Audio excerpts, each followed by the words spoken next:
네, 시청자 여러분 안녕하십니까? 파이널샷 진행을 맡은 최효은, 신민영입니다. 네, 오늘 한국 증시 양시장 모두 다 아주 강력하게 상승세 나타내고 있습니다. 양시장 모두 다 1% 이상의 강세 탄력을 가지고 가고 있는데요. 코스피 같은 경우는 1.5% 넘게 상승 탄력을 받아가면서 오늘은 2,500선을 넘어섰습니다. 2,520선에서 거래가 되고 있고요. 오늘까지도 외국인 투자자들의 수급은 아쉽지만 그래도 기관 투자자가 오늘 코스피 안에서만 4천억 원 넘게 담아가고 있습니다. 코스닥도 역시나 마찬가지로 1% 이상의 강세, 710선에서 계속해서 머물던 코스닥 지수는 오늘 시장에서는 720선까지 올라가면서 강세 탄력을 받아가고 있습니다. 네, 간밤에서부터 뉴욕 증시가 상승세를 보여줬죠. 트럼프 행정부가 미중 갈등에 대한 우려를 어느 정도는 누그러뜨릴 수 있는 발언들을 내놓으면서 시장의 투자 심리를 좀 돌아세웠습니다. 오늘 반도체와 2차 전지 업종도 뉴욕 증시의 영향을 많이 받아가고 있는데요. 이 시점에서 어떤 전략이 가장 현명할지 오늘도 저희와 함께 끝까지 고민해 보시죠. 네, 오늘도 준비했습니다. 시장 마감을 위한 마지막 한 방. 지금 출발할게요. 파이널샷.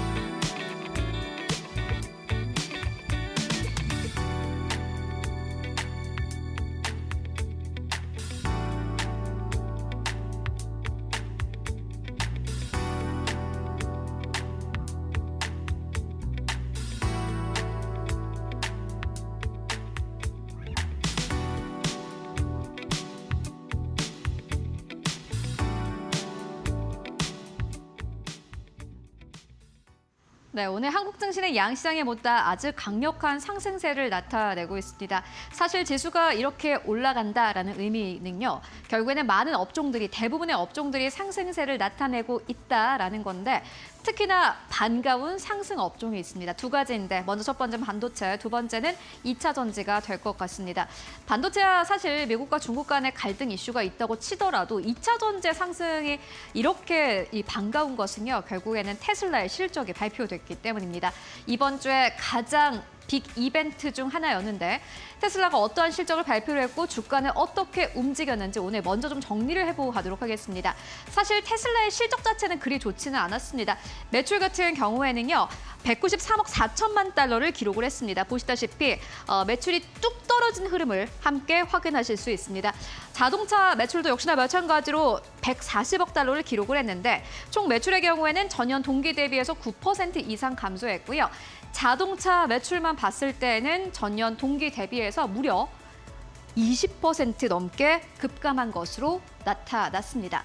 영업이익도 마찬가지입니다. 영업이익 같은 경우에는요. 보시다시피 4억 달러를 기록을 했고요. 영업이익률 같은 경우에는 2.1%대를 기록을 했는데 전년 동기 대비해서 크게 감소했고요. 순이익도 역시나 마찬가지로 시장의 예상치를 하회했습니다. 역시나 마찬가지로 전년 동기 대비해서 크게 떨어졌습니다.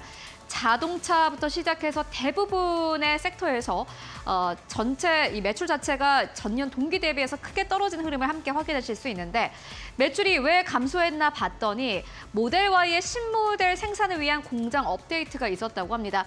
공장을 좀 바꿔야 되기 때문에 비용이 많이 들어갔다라는 게 테슬라의 설명이었고요. 그리고 여러분들 다 아시다시피 최근에 테슬라는 자동차의 판매 가격을 좀 인하를 해서 판매를 하고 있습니다. 판매 가격이 이전보다 하락했기 때문에 이게 매출의 감소를 불렀다라고 이야기를 했고 각종 인센티브를 또 제공했기 때문에 이번에 매출이 좀 크게 줄어들었다라고 설명을 했습니다. 영업이익 같은 경우에는 AI 프로젝트 관련 지출이 증가했기 때문이다라고 설명을 했는데 전체 테슬라의 설명을 좀 종합해 보자면은 이번 분기에는 돈이 너무 많이 들어갔어요라고 이야기를 하고 있습니다. 다만 테슬라가 지금 하고 있는 사업이 자동차만 있는 것은 아닙니다. 다른 쪽에서도 사업을 하고 있죠. 그쪽의 매출은 어땠을까요? 이어서 만나보시죠. 여기서부터 약간의 좀 긍정적인 시그널이 보이기 시작을 합니다. 환경 규제 크레딧 매출이 5억 9,500만 달러를 기록했는데 지난해 대비해서 성장 흐름을 이뤄냈습니다. 자동차 매출이 급감한 것과는 다르게 보시다시피 굉장히 성장 흐름을 이어나갔다라는 게 긍정적이고요. 이게 없었다면 자동차 부분은 심지어 적자였다고 합니다. 그나마 자동차 부분을 흑자로 이렇게 유지할 수 있었던 것은 환경 규제 크레딧 때문이었던 것으로 보여집니다. 에너지 부분도 역시나 마찬가지로 매출이 27억 3천만 달러를 기록했는데 지난해 동기에는 16억 4천만 달러를 기록을 했습니다. 역시나 마찬가지로 성장 흐름을 이뤄낸 분야이기도 합니다. 물론 지금 테슬라가 대부분의 매출을 보시다시피 자동차에서 발생시키고 있지만은 그 이외의 섹터도 역시나 마찬가지로 계속해서 성장시키고 있다라는 것은 긍정적으로 보여집니다. AI 인프라의 확대로 에너지 저장 장치 수요는 계속해서 커지는 중인 것으로 보여지고요. 그 안에서 테슬라는 점유율을 계속해서 높여가고 있습니다. 다만 테슬라는 여러분들 아시다시피 자동차 업체입니다. 이렇게 다른 부분에서 성장을 이뤄냈다고 하더라도 시간의 거래에서 5% 이상 상승하면서 250달러 선까지 올라가는 것은 사실상 우리가 생각하기엔 좀 힘든 부분인데 어떠한 부분이 테슬라의 주가를 끌어올렸을까요? 만나보도록 하겠습니다. 저희가 많은 외신들의 기사를 좀 분석을 해봤습니다. 배런스는 이렇게 이야기를 합니다. 어닝콜에 그 대답이 있다라고 이야기를 하는데 원래 테슬라는 실적을 발표를 하고 컨퍼런스 콜, 이 어닝콜을 시작을 할 때 개인 투자자의 질문을 받으면서 시작을 한다고 합니다. 그런데 이번엔 달랐다고 하는데요. 한 애널리스트의 질문으로 시작을 했다고 합니다. 울프 리서치의 엠마누엘 로즈너의 질문으로 시작을 했다고 하는데 이 애널리스트는 이렇게 질문을 했습니다. 감독이 없는 FSD 완전 자율주행이 언제 가능하냐? 테슬라 측에서는 6월에 이걸 출시한다고 했는데 6월 얼마 남지 않았다. 이게 가능한 거냐라고 질문을 했다고 합니다. 그랬더니 일론 머스크가 이렇게 얘기를 했다고 하는데요. 지금은 매우 드물게 발생하는 비정상적인 상황을 해결해야 할 때다라고 이야기를 했다고 합니다. 현재 기준으로 약 1만 마일마다 한 번 정도의 인간 개입이 필요하고 6월이 되면 월가 애널리스트들도 직접 와서 확인해 볼 수 있다. 모델 Y 차량을 이용해서 6월 미국 오스틴에서 시작한다라고 이야기를 합니다. 이 FSD 기능이라는 것은요, 테슬라에서 돈을 월 결제로 받고 파는 서비스입니다. 그렇기 때문에 신차를 굳이 판매하지 않더라도 지금 테슬라를 가지고 있는 사람들은 누구나 이 FSD를 이용할 수 있고 사용할 수 있고 결제를 할 수 있는 건데 지금 월가에서 가장 집중하는 부분은 이것이었다고 합니다. FSD가 가능해진다면 6월 달부터 새로운 매출이 또 발생을 하는 건데 이게 언제 시작되냐, 매일, 매분기에 다음 분기에 할 거예요 라고 이야기를 하지만 진짜 가능한 거냐라고 질문을 했더니 가능하다라고 이야기를 했다고 합니다. 여기서 첫 번째 안도가 나왔습니다. 그렇다면 다음 포인트도 만나보시죠. 다음 포인트는 관세입니다. 일론 머스크는 관세에 대해서 어마어마한 자신감을 내비쳤습니다. 어떠한 이야기가 오고 갔는지 봤더니 일론 머스크는 관세 자체는 좋아하지만 어떤 결정이 나와도 잘 대응할 준비가 되어 있다. 관세가 마진이 낮은 기업에게는 부담된다. 하지만 테슬라는 관세 영향을 가장 적게 받는 자동차 제조사라고 생각한다라고 이야기를 했습니다. 이게 관세가 분명히 영향은 있겠지만 테슬라처럼 이렇게 마진 높은 기업들에게는 큰 타격은 아니다라고 자신감을 내비쳤고요. 그리고 관세가 이렇게 타격이 없는 것에 대해서 구체적인 이유를 밝히기도 했습니다.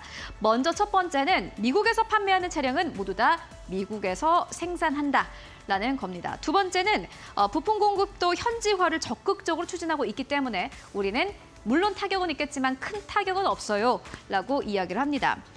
그리고 관세 결정은 전적으로 미국 대통령의 권한이다. 나는 나름의 조언을 할 뿐 전반적으로 낮은 관세가 더 바람직하다고 생각한다 라고 함께 이 기업 수장으로서의 또 스탠스도 한번 나타내기도 했습니다. 당연히 시장에서는 안도를 할 수밖에 없었고 이에 따라서도 시간의 거래에서 5% 이상 상승하는데 일조하기도 했습니다. 다음 포인트도 이어서 만나보시죠.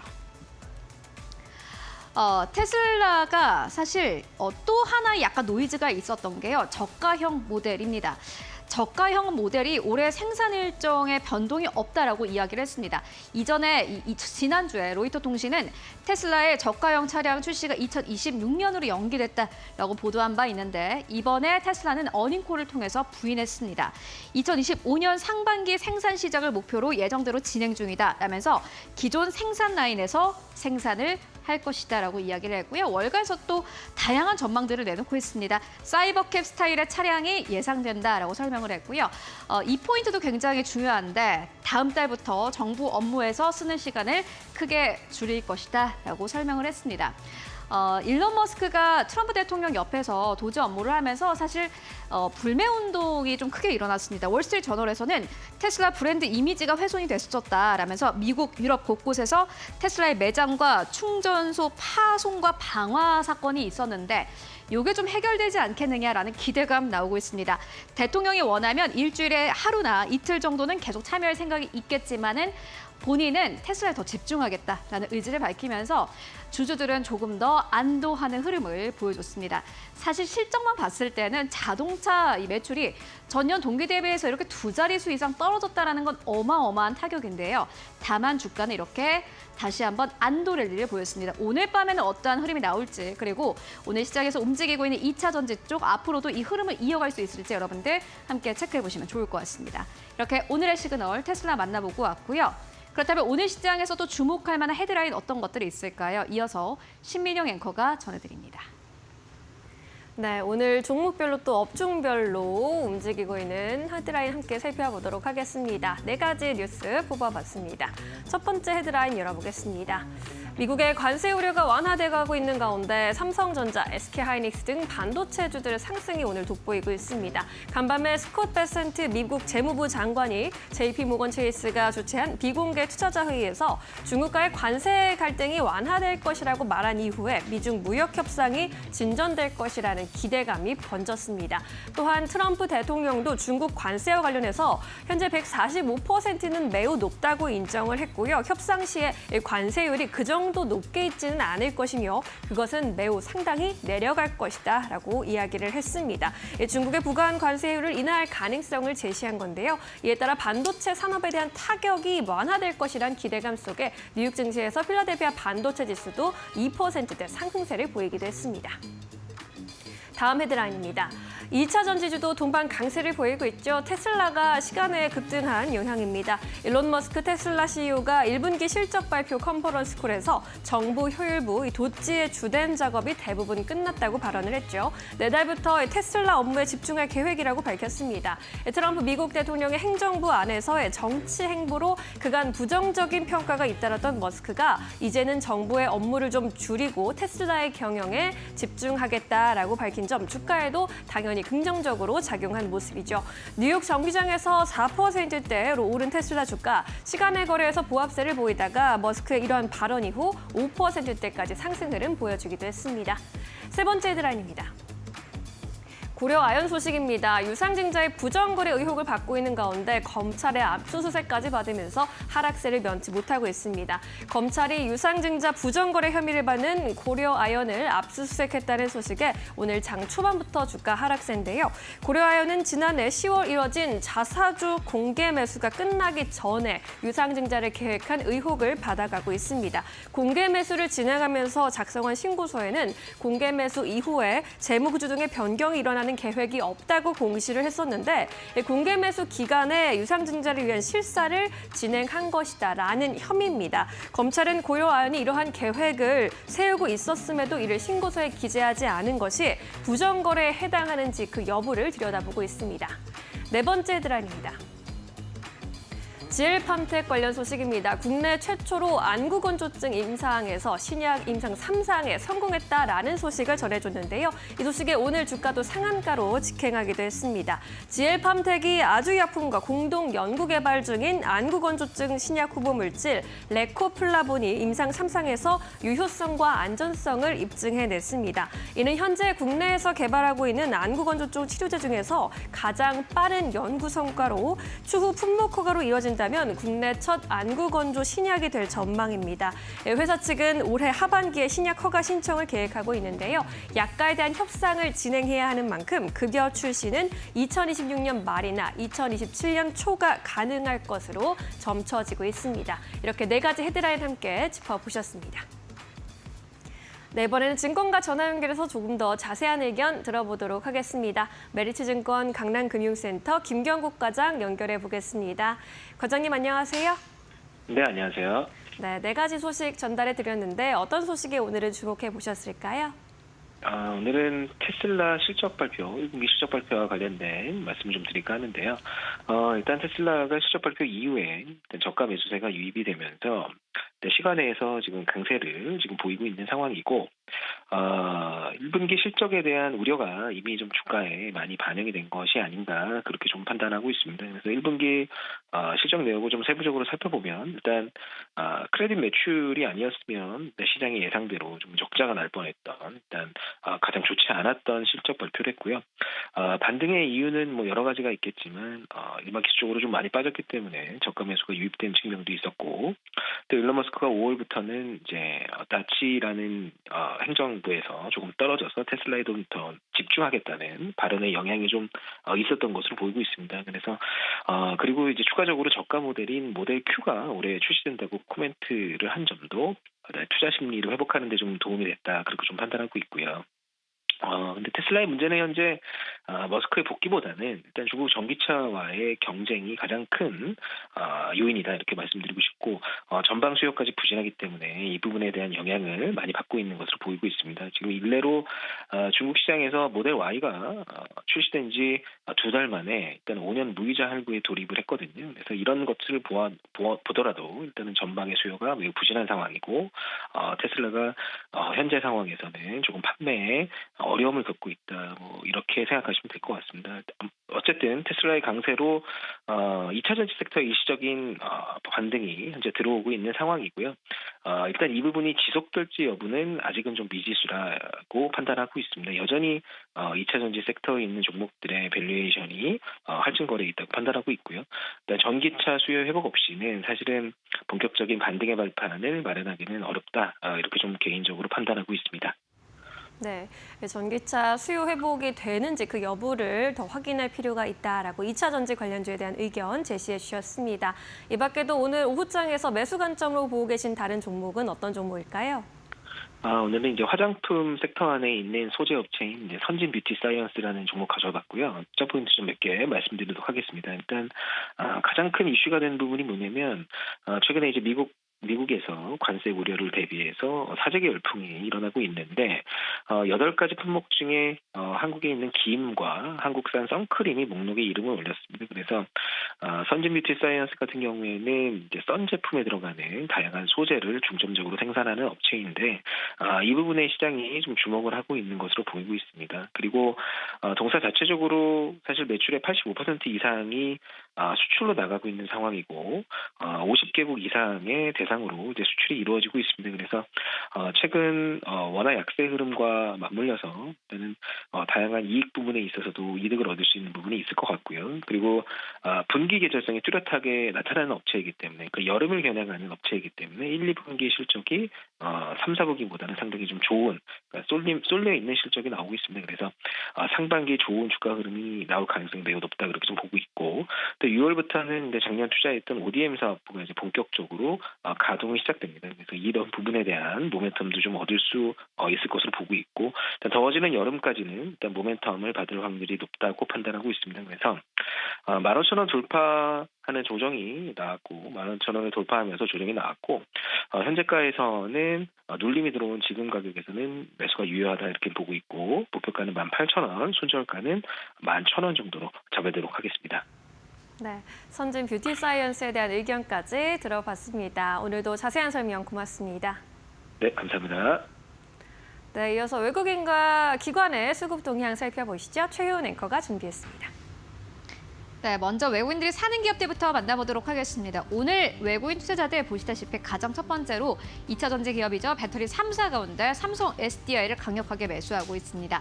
두 번째로는 LIG 넥스원, 세 번째로는 한미반도체, 네 번째로는 한화오션, 다섯 번째로는 LS 일렉트릭 현재 매수세 나타내고 있고요. 매도하는 기업들 살펴보시면 한화에어로스페이스 가장 먼저 매도합니다. 두 번째로 현대로템인데 방산주 안에서도 약간 매수하는 기업과 매도하는 기업이 이렇게 엇갈리는 부분을 함께 확인하실 수 있고 세 번째로는 삼성바이오로직스, 네 번째로는 두산에너빌리티, 다섯 번째로는 삼성전자 자리하고 있습니다. 그렇다면 코스닥 안에서의 외국인 수급은 어떻게 움직이고 있을까요? 네, 오늘 외국인 투자자를 보시다시피 에코프로와 에코프로 BM을 강력하게 매수하고 있습니다. 코스닥 내에서 현재 전체적으로는 매도 포지션을 나타내고 있지만은 그럼에도 불구하고 전기차 밸류체인 따는 크게 매수하는 흐름을 보여주고 있습니다. 세 번째로는 테크윙인데 특히나 테크윙 같은 경우에는 지금까지 개인 투자자들이 중점적으로 매수했던 기업이기도 합니다. 공매도가 재개되고 나서 이 개인 투자자들이 많이 매수했던 테크윙 쪽으로 외국인들의 매수가 들어올 것이다라는 증권사의 전망도 있었습니다. 오늘 시장에서 매수가 강력하게 들어오고 있고요. 네 번째로는 HLB, 다섯 번째로는 포바이포 이름 올리고 있습니다.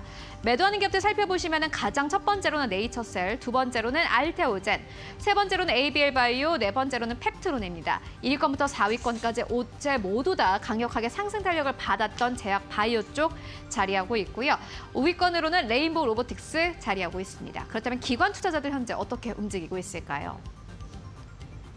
네, 기관 투자자들 보시다시피 SK하이닉스, 삼성전자 중심으로 매수세 강력하게 들어오고 있고 세 번째로는 KB금융, 네 번째로는 한화오션, 다섯 번째로는 포스코홀딩스 자리하고 있습니다. 매도하는 기업들 살펴보시면 가장 첫 번째로는 현대로템입니다. 두 번째로는 HD현대일렉트릭, 세 번째로는 한국항공우주, 네 번째로는 한화시스템, 다섯 번째로는 HD현대중공업 자리하고 있습니다. 그렇다면 기관 투자자들 현재 코스닥 안에서는 어떠한 기업을 매수하고 또 매도하고 있을까요?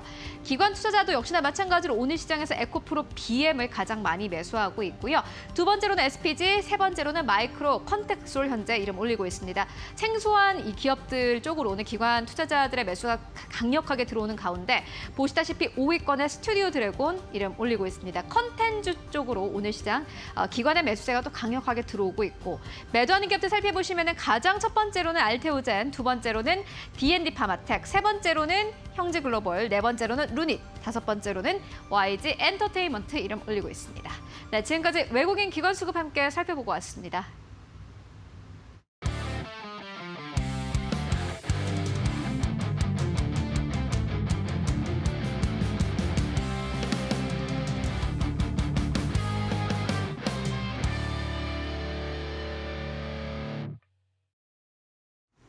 네, 이데일리온 이재선 파트너와 함께하는 만루홈런 시작하겠습니다. 오늘도 우리를 승리로 이끌어줄 만루홈런 종목들 찾아보도록 하겠습니다. 파트너님 안녕하세요. 네, 안녕하세요. 네, 반갑습니다.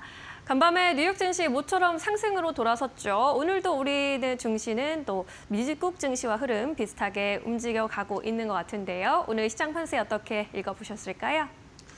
네, 지금 시장이 굉장히 좀 무난하게 흘러가고 있는 것 같습니다. 미국이 뭐 약세를 보일 때는 우리나라 그냥 횡보하면서 쉬어가는 흐름. 그래도 좀 강보합을 좀 만들어주려고 노력 많이 하죠. 그리고 미국이 반등이 나오면 우리도 같이 조금이라도 올라가는 모습 아주 좋습니다. 그래서 뭐 상대적으로 좀 강세를 보이고 있다. 그리고 우리나라는 이 관세 위협에 대해서 우선적으로 이제 협상할 수 있는 국가에 해당돼 있다 보니까 좀 빠르게 좀 해소되지 않겠느냐라는 뭐 기대감도 조금은 있는 것 같습니다. 그리고 가장 큰 피해를 보는 국가는 역시 미국이다라는 거 이런 부분에 있어서 다들 이제 글로벌 시각이 뭐 공조를 하고 있는 것 같습니다. 그러다 보니까 미국에서도 이제 못 참겠다라고 해서 재무부에서 먼저 나섰죠. 관세 협상에 대해서 낙관론 좀 빠르게 이루어질 것이다라고 얘기를 하고 있습니다. 그리고 뭐 트럼프 대통령 같은 경우도 이제 빠르게 해결할 수 있다라고 얘기하고 최근에 제롬 파월 연준 의장을 계속 공격하는 이런 모습 때문에 굉장히 좀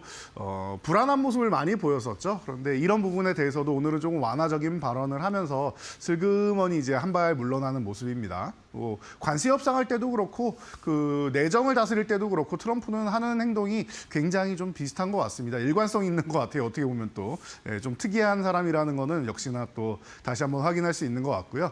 자, 그런 가운데 지금 그 정보효율부의 수장이죠. 그 트럼프의 선거 캠프에서 유세할 때 뭐 춤도 추고 어마어마한 자금을 투자했던 머스크가 이제 정보효율부 일을 어느 정도 일단락을 지어서 큰 틀은 마무리가 되었으니까 이제 테슬라에 좀 더 집중할 수 있을 것 같다. 정보효율부 일을 뭐 일주일에서 하루에서 이틀 정도만 이제 필요할 때 처리를 하고 테슬라에 집중할 수 있다라는 얘기를 하기 시작했습니다. 그래서 이런 부분도 이제 테슬라에는 다시 한번 또 이제 긍정적인 요소로 나올 수 있다라는 거 여러분들이 한번 생각을 해보시면 될 것 같고요. 그래서 지금 시장 어떻게 되느냐? 기술적 반등, 빠르게 나온 종목들, 그리고 뭐 정책이나 뭐 실적이나 발표되면서 빠르게 급등한 종목들 같은 경우에는 차익 실현 한번 하고, 그리고 나서 오늘 보면은 또 시장이 한번 흐름이 바뀌었죠. 기존에 강세를 보이고 빠르게 올라왔던 종목도 휴식을 취하고 있고 쉬었던 종목들, 낙폭과 대주들 그리고 아직 반등이 안 나온 종목들이 올라오기 시작하고 있습니다. 계속 순환이 된다라고 기존부터 말씀을 드렸으니까 이 부분에 대해서 뭐 특이점을 찾기보다는 시장에 순응하는 방식이 제일 편안하다라고 다시 한번 말씀드리도록 하겠습니다. 그래서 지수로 넘어가면은 오늘도 강세를 보이고 있다라고 여러분들이 알고 계시는데 맞습니다. 오늘 2,500포인트를 드디어 넘어갔습니다. 제가 이 아래서 그냥 쉬었다 가도 되고 위에 올라가서 2,500을 뭐 한번 흔들던지 해서 위에서 이제 박스권 회귀한 다음에 움직이면 더 좋다라고 말씀을 드렸는데 완벽하게 뭐 회복했느냐라기보다는 갭으로 넘어간 건 좋고 일단은 지지력 테스트를 뭐 이쪽으로 조금 가다가 한 번 더 바꾸고 가는 것도 괜찮고 그냥 가면은 뭐 아주 나이스하다 정도로 생각하시면 될 것 같아요. 그냥 올라가면 제 생각보다 좀 더 강한 시장이다라고 보시면 되고 뭐 살짝 2,500을 흔들고 이탈했다가 회복돼도 여러분들 놀랄 필요 없다. 어차피 다시 회복되는 구간이다. 기존에 말씀드렸던 말씀과 똑같습니다. 이 구간도 이탈해도 회복된다라는 거. 자, 코스닥도 마찬가지입니다. 코스닥은 뭐 이렇게 뭐 730포인트가 중요한 구간이 아니기 때문에 지금 680 위에만 있으면 자율등락 구간이고 올라도 상관없고 내려도 상관없다. 그런데 여러분 기분상 오르는 게 조금 더 좋죠. 그동안 우리나라 시장이 워낙 뭐 어렵게 흘러갔고 작년 같은 경우에 전 세계 꼴찌 아니었습니까? 그러다 보니까 이제는 조금 더 힘을 내주는 이런 시장인데요. 코스닥도 좀 더 힘을 내서 빠르게 이제 780을 넘어가면 좋겠지만 아직까지는 그리고 이제 관세협상 우리나라가 이제 하루 남겨놓고 있다 보니까 뭐 이번 주말 지나고 나면은 다음 주 정도 되면은 또 좋은 대화를 했다, 좋은 거래를 진행하고 있다 이런 얘기가 나올 거예요. 짧게 뭐 첫 번째 대화에서 바로 해결되지는 않겠지만 긍정적으로 계속 서로 검토해 가면서 이제 진행이 된다라고 하면은 뭐 그게 가장 좋은 시장의 이슈가 아닌가 싶습니다. 그래서 지수는 굉장히 편안한 구간에 있다라고 보시면 될 것 같습니다. 자, 그러면은 이런 편안한 지수 사이에서 제가 순환매가 돌고 있습니다라고 말씀을 드렸는데 지금 바닥권에서 이제 막 돌아서기 시작한 섹터가 여러분들이 굉장히 좋아하는 섹터 중에 2차전 지수가 보이죠. 그러다 보니까 여러분들이 정말로 이번에 봄날이 오는 거냐. 지금 전기차 캐즘 아직 돌파를 못했는데 테슬라 같은 경우는 유럽에서 판매량도 계속 줄어들고 있죠. 그리고 이제 미국이 관세에 대해서 이제 뭐 보복 조치를 받는다라고 하면 애플과 테슬라를 이제 불매운동하는 것들이 이제 중국과 뭐 유럽에서 많이 나오는 현상들이다 보니까 이 부분에 대해서 괜찮을까라는 생각을 많이 하실 겁니다. 그래서 제가 오늘은 2차 전지 관련주들 저는 분명히 유럽에서부터 캐즘이 해소될 거라고 보고 있습니다. 작년부터 너무 크게 준비를 해왔고 올해 1월 같은 경우에도 테슬라만 판매량이 줄었지 나머지 전기차 총 판매량은 늘고 있습니다. 라고도 설명드렸던 거 기억나실 거예요. 그렇기 때문에 정말 봄날이 올까라고 여러분들 의심하시고 계신다라고 하면은 우리가 유럽보다 조금 늦은 거지 우리도 역시나 봄날이 온다라는 측면에서 말씀을 드리고 오늘 2차 전지 관련주들 다시 한번 짚어드리도록 할 테니까요. 기다리시던 분들 많았을 것 같은데 오늘 시간 집중해 주시기 바랍니다. 네. 간밤에 드디어 테슬라의 실적 발표가 있었고 실적 자체는 좀 지지부진하게 또 나타났지만 그래도 머스크의 여러 가지 발언 속에서 시간의 거래 5%대 상승세를 보이기도 했는데요. 오늘 우리 증시에서 탄력을 받고 있는 만큼 2차 전지주 이야기 해보도록 하겠습니다. 오늘 득점 낼 수 있는 안타 종목부터 살펴보겠습니다. LG 에너지 솔루션 짚어주셨네요. 오늘 현재 구간에서도 5%대 가까이 올라주고 있는데 안타 종목으로 꼽아주신 이유 궁금한데요. 네, 뭐 가장 안전한 종목을 여러분들께 말씀드릴 때 안타 종목을 비중 있게 들고 가실 수 있습니다라고 제가 설명을 드리죠. 그래서 사실 조금은 고민을 했습니다. 지금 LG 에너지 솔루션도 뭐 안정적으로 가는 거는 뭐 가장 뭐 편안한 종목 중 하나고 그리고 에코프로비엔 같은 경우가 상반기 정도에는 이제 흑자 전환 가능성이 있다. 뭐 빠르면 1분기 늦어도 2분기에 뭐 이런 흑자 전환 가능성이 있다라는 전망도 나오고 있기 때문에 실적 시즌 맞이해서 이렇게 두 종목 중에서 고민을 많이 했는데 그래도 역시나 뭐 가장 우리나라의 2차 전지 관련주 중에서 이제 핵심이 될 수 있고 중심을 잡을 수 있다라고 하면은 바로 LG 에너지 솔루션이 아닐까 싶습니다. 그래서 뭐 어떤 종목이 됐든지 좀 비중 있는 시총 상위 종목들이라고 하면은 어느 종목이든 이제 안타 종목으로 올라올 수 있지 않을까 싶고요. 가장 대표적인 종목을 골랐다 보시면 되고 우리가 GM 때부터 시작해서 뭐 스텔란티스라든지 아니면 혼다라든지 여러 기업들과 뭐 합작법인을 세우고 하는 부분들 많이 보셨을 겁니다. 그러니까 여러분들이 이제 이제 좀 편안하게 보시면 될 것 같고 글로벌 고객사가 가장 많은 기업이기도 하죠. 전 세계 뭐 대부분의 이제 완성차 기업에 공급을 하고 있다라고 보시면은 왜 안정적인가에 대해서 여러분들이 생각할 수 있을 것 같습니다. 그리고 또 2차 전지 시장 쪽에서 이제 배터리팩 이 시장 쪽에서는 뭐 앞으로는 이제 상위권 몇 개 기업들만 좀 이제 살아남고 나머지는 치킨 게임에서 이제 사라질 수 있는 이런 현상도 나올 수 있기 때문에 뭐 시장 점유율이 가장 높은 중국을 제외하면은 뭐 가장 높다라고 할 수 있겠죠. 그런 LG 에너지 솔루션 다시 한번 봐야 되는 타이밍이 아닌가 싶습니다. 현재 전기차 캐즘을 우리나라는 돌파하지 못했다. 아직까지는 진행 중이다라고 말씀을 드렸는데 이에 대해서 지금 ESS 쪽으로 해서 돌파구를 찾고 있죠. 그래서 이 부분으로 이제 어느 정도는 이제 수익성을 좀 보완하겠다라고 얘기하고 있습니다. 그래서 얼마 전에 미국의 이제 델타 일렉트로닉과 이제 4기가와트시 공급을 뭐 마쳤고 그리고 폴란드에도 ESS 파트너로 또 지정되면서 또 긍정적인 모습을 보이고 있습니다.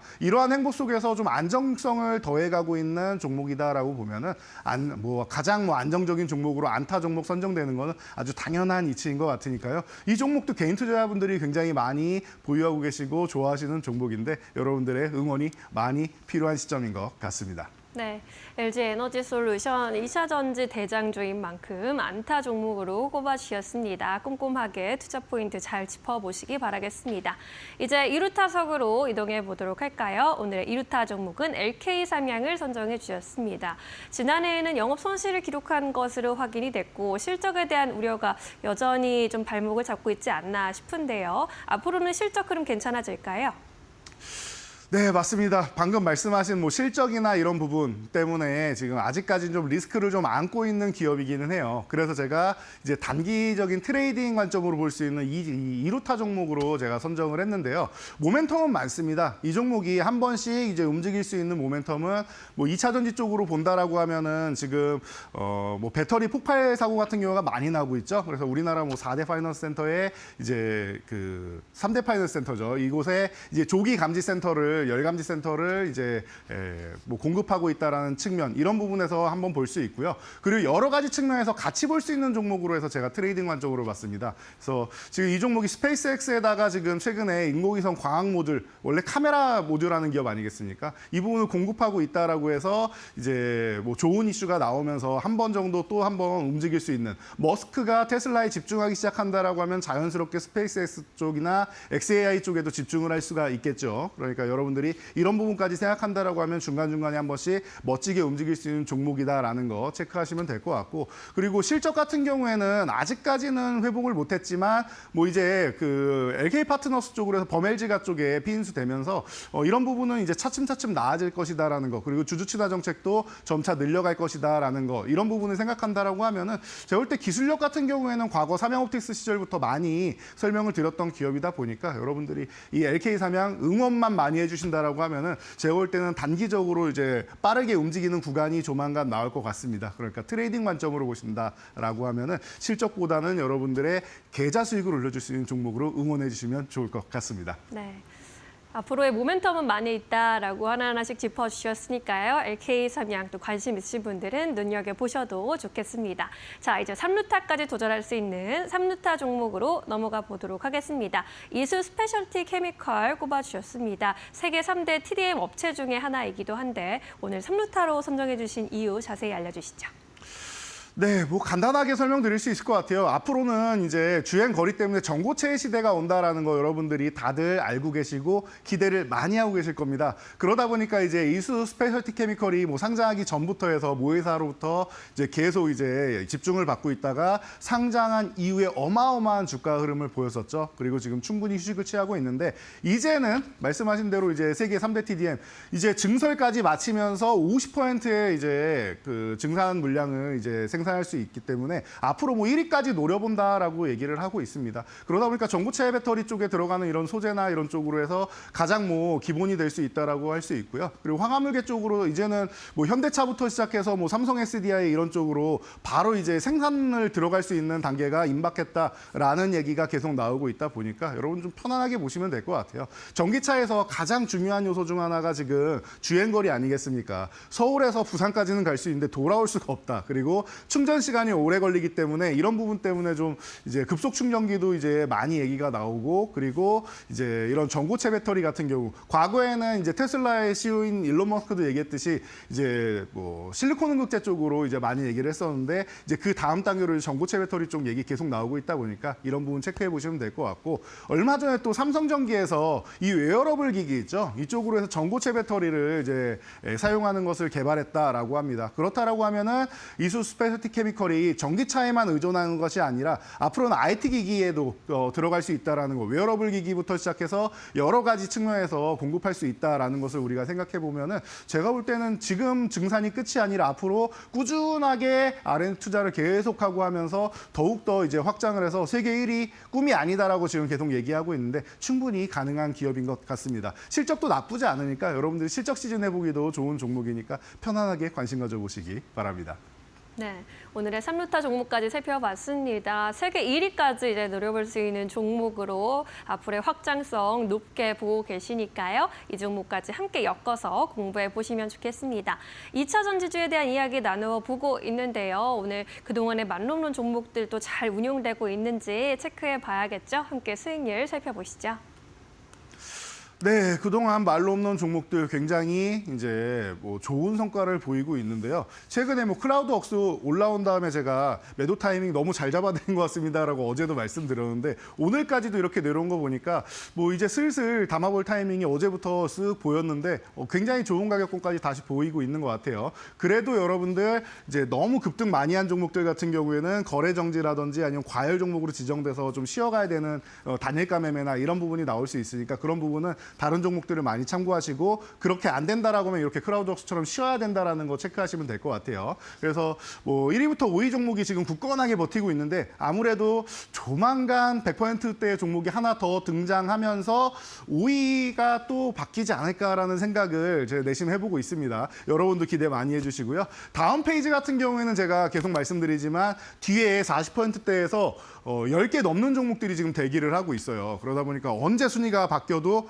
이상할 게 없다라고 말씀드렸습니다. 어제 같은 경우에도 그린케미칼이 거의 60% 육박하는 수익률로 단번에 7위까지 치고 올라왔는데, 이런 종목들이 앞으로 계속 즐비하게 나올 겁니다. 특히 이번 봄, 그러니까 이 지금 4월인데 5월, 6월까지 해가지고 이 순서가 아주 뭐 대격변이 나오면서 여기서 안 보이는 종목들이 많이 나올 수 있고, 혹은 또 여기서 또 치고 올라가는 종목들이 또 나올 수 있으니까 여러분들이 기대 많이 해주시면 좋을 것 같아요. 그래서 오늘 같은 경우에도 1차 목표치 달성한 이런 종목들이 계속 등장하고 있다는 거 체크할 수 있을 것 같습니다. 자, 하이젠 RN에 제가 이 종목을 여러분들께 소개해드리자마자 너무 빨리 올라왔습니다. 그런데 뭐 약간 못 미치고 한 600원 모자랐죠. 그리고 나서 다시 한번 쉬어가는데 괜찮다라고 말씀을 드렸었는데, 한 일주일 정도 쉬더니 다시 한번 올라와서 드디어 1차 목표가에 도달을 했습니다. 여러분들 1차 목표가에 도달한 다음에 음봉이 나왔다라고 해서 실망하실 필요 없고요. 말홈런까지도 빠르게 달려갈 수 있는지 응원해 주시면 좋을 것 같습니다. 그리고 다음 종목으로는 전진건설 로봇이 있죠. 어제 미리 말씀을 드렸습니다. 장중에 어제 돌파를 했는데, 제가 뭐 원고 제출하고 나서 보니까 뭐 수정할 시간은 없어가지고 여러분들께 구두로만 말씀드렸는데, 오늘 추가적으로 상승 나오면서 어제 이 돌파한 부분, 그리고 오늘 다시 한번 재돌파하는 부분에 대해서 뭐 여러분들이 재건 기대감이 있다라는 거는 이제 이미 확인이 됐을 거예요. 그리고 우리가 미국과 관세 협상을 하는 이 시기에 이제 뭐 젤렌스키 대통령 같은 경우에는 이제 광물 협정에 서명할 것이다라는 얘기를 트럼프가 했었죠. 이 부분이 정말로 시행되는지도 우리가 좀 지켜보면 좋을 것 같아요. 만약에 서명하게 된다라고 하면 휴전은 정말로 코앞으로 다가오지 않았나 싶습니다. 푸틴 대통령도 어제 분명히 얘기를 했죠. 이제 우크라이나랑 직접적으로 대화하고 싶다. 자, 개전 이후에 처음이었으니까 여러분들이 이런 부분에 있어서 보신다라고 하면은 앞으로 뭐 1차 목표가를 넘어서 말로 홈런 가고, 말로 홈런도 지나갈 가능성이 매우 높은 종목이니까 편안하게 보시면서 응원 많이 해주시기 바랍니다. 네, 우리가 로봇 섹터도 그렇고 우크라 재건 쪽도 마찬가지로 미리미리 잘 공략을 해놓고 이제 시간이 다가오니 또 그 결과를 수확해내고 있는 상황인데, 2차 전지도 또 우리가 빨리 결과를 좀 볼 수 있었으면 좋겠습니다. 그런 의미에서 하이라이트 종목 오늘도 제시해 주셔야 하는데, 어떤 종목을 가장 좋은 종목으로 보고 계실까요?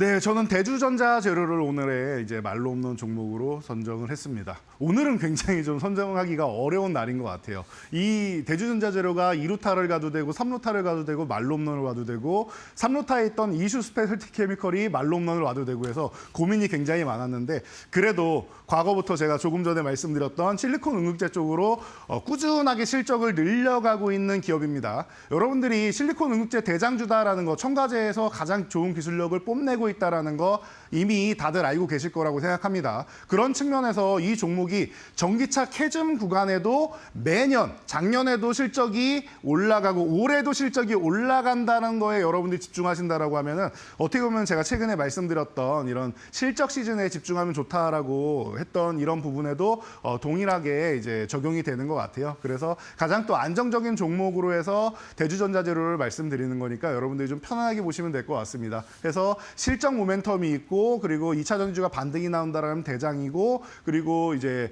60일의 무역의 날에 뭐 이제 7천만 불 수출의 탑까지 이제 수상한 기업이죠. 그러니까 글로벌 시장으로 계속 뻗어 나가는데 LG에너지솔루션하고는 또 이제 굉장히 또 인연이 깊은 기업이고 하다 보니까 테슬라에도 계속 공급을 할 수 있고 여러 가지 측면에서 긍정적인 요소가 많은 기업이다라고 여러분들이 생각하시면은 좀 편안하게 보실 수 있지 않을까 싶습니다. 자, 그래서 가격 전략 간단하게 세워드리면요. 현재 가격권이 뭐 82,500원 전후 구간에 놓여 있는데 이 구간 정도면은 저는 뭐 적당한 것 같아요. 오히려 음봉으로 있고 횡보만 하는 것보다 오늘처럼 이렇게 반등이 조금 나오려고 하는 그리고 다른 2차 전지 관련주들 중에서도 올라오는 종목들이 좀 있다라고 하면은 이 종목에 대해서 이제 트레이딩 관점으로도 좋고 중장기적으로 보는 것도 굉장히 좋은 구간이다라고 저는 보고 있으니까 여러분들도 지금부터 해서 응원해 주시면서 관심 가져주시면 좋을 것 같고요. 위로 올라간다라면 1차 목표치는 이 구간 이제 11만 원 구간을 볼 수 있고 말로 없는 구간은 15만 원까지 꽤나 높은 수익률이다라고 볼 수 있는데요. 저는 그 구간도 사실은 중장기적으로 넘어갈 거라고 보지만 여러분들이 시간이 너무 오래 걸리면은 이제 못 기다리시니까 이렇게 1차 목표치, 2차 목표치 설정해 드리도록 하겠습니다. 아래로 내려간다라고 하면은 이제 78,000원 이탈하면 리스크 관리 한번 했다가 꼭 다시 재매수해야 된다라는 것까지만 여러분들이 알고 계시면 될 것 같습니다. 2차 전지주 여러분들의 응원이 필요한 시점이니까 많이 응원해 주시고 앞으로 쭉쭉 움직일 수 있도록 지켜봐 주시기 바랍니다. 네, 대주전자 재료까지 오늘 2차 전지주들 안에서 또 종목들 선별해 봤습니다. 잘 관심 있으신 분들 챙겨보시기 바라겠고요. 앞으로 2차 전지주의 활약 기대해 보도록 할게요. 오늘은 여기까지 이야기 듣겠습니다. 고맙습니다. 감사합니다.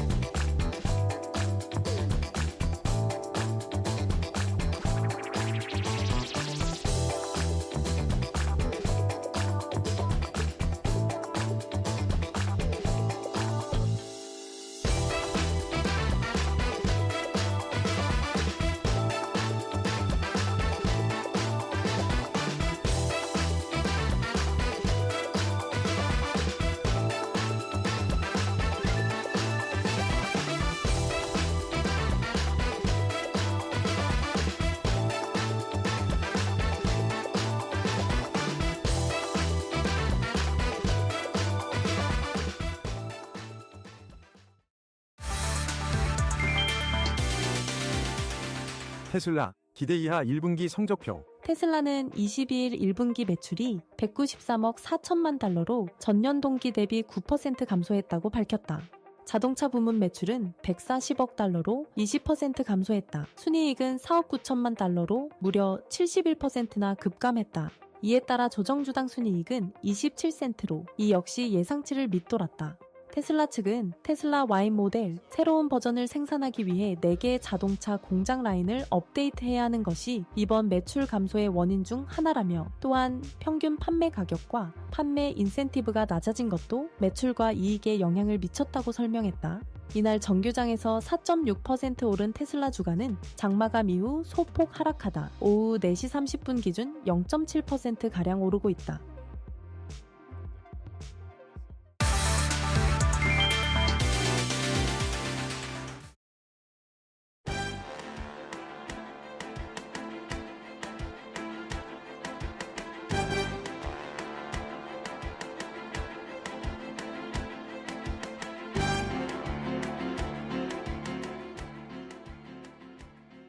네, 팩트체크 코너로 이어가 보도록 하겠습니다. 오늘은 이데일리 바이오 플랫폼 센터의 김진수 기자 모시고 이야기 나눠보도록 하겠습니다. 안녕하십니까? 안녕하세요. 네, 오늘은 저희 마이크로 바이옴 치료제와 관련된 이슈 좀 짚고 가도록 하겠습니다. 한때는 굉장히 뜨거운 이슈이기도 했는데 요즘에는 좀 시들한 것 같습니다.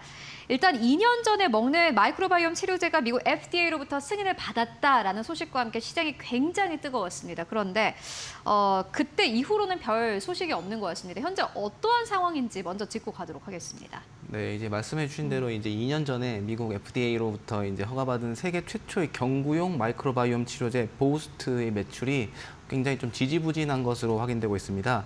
그래서 이제 개발사인 미국의 바이오 기업 세레스 테라퓨틱스에게도 위기가 찾아온 것으로 분석되는데요. 당시 2년 전에도 이제 마이크로바이옴 치료제에 대한 분위기가 굉장히 업되면서 국내 기업들도 이 마이크로바이옴에 대한 관심을 굉장히 많이 가졌었는데 이제 근본적인 한계를 뛰어넘기 어렵다는 지적들이 좀 계속되는 만큼 국내에서도 이제 마이크로바이옴 치료제를 중심으로 개발했던 업체들의 전략을 좀 수정하거나 어떤 생존 전략을 모색하는 등의 방향으로 나아가는 모습입니다. 네, 그렇다면은 이제 보스트의 개발사인 세레스 테라퓨틱스는 어떠한 상황인지 짚고 가도록 하겠습니다. 네, 이제 미국의 이 바이오 기업 세레스 테라퓨틱스 같은 경우에 지난해 4분기에 220억 원, 그리고 지난 한 해 동안에는 1,790억 원의 순손실을 기록했다고 발표했습니다.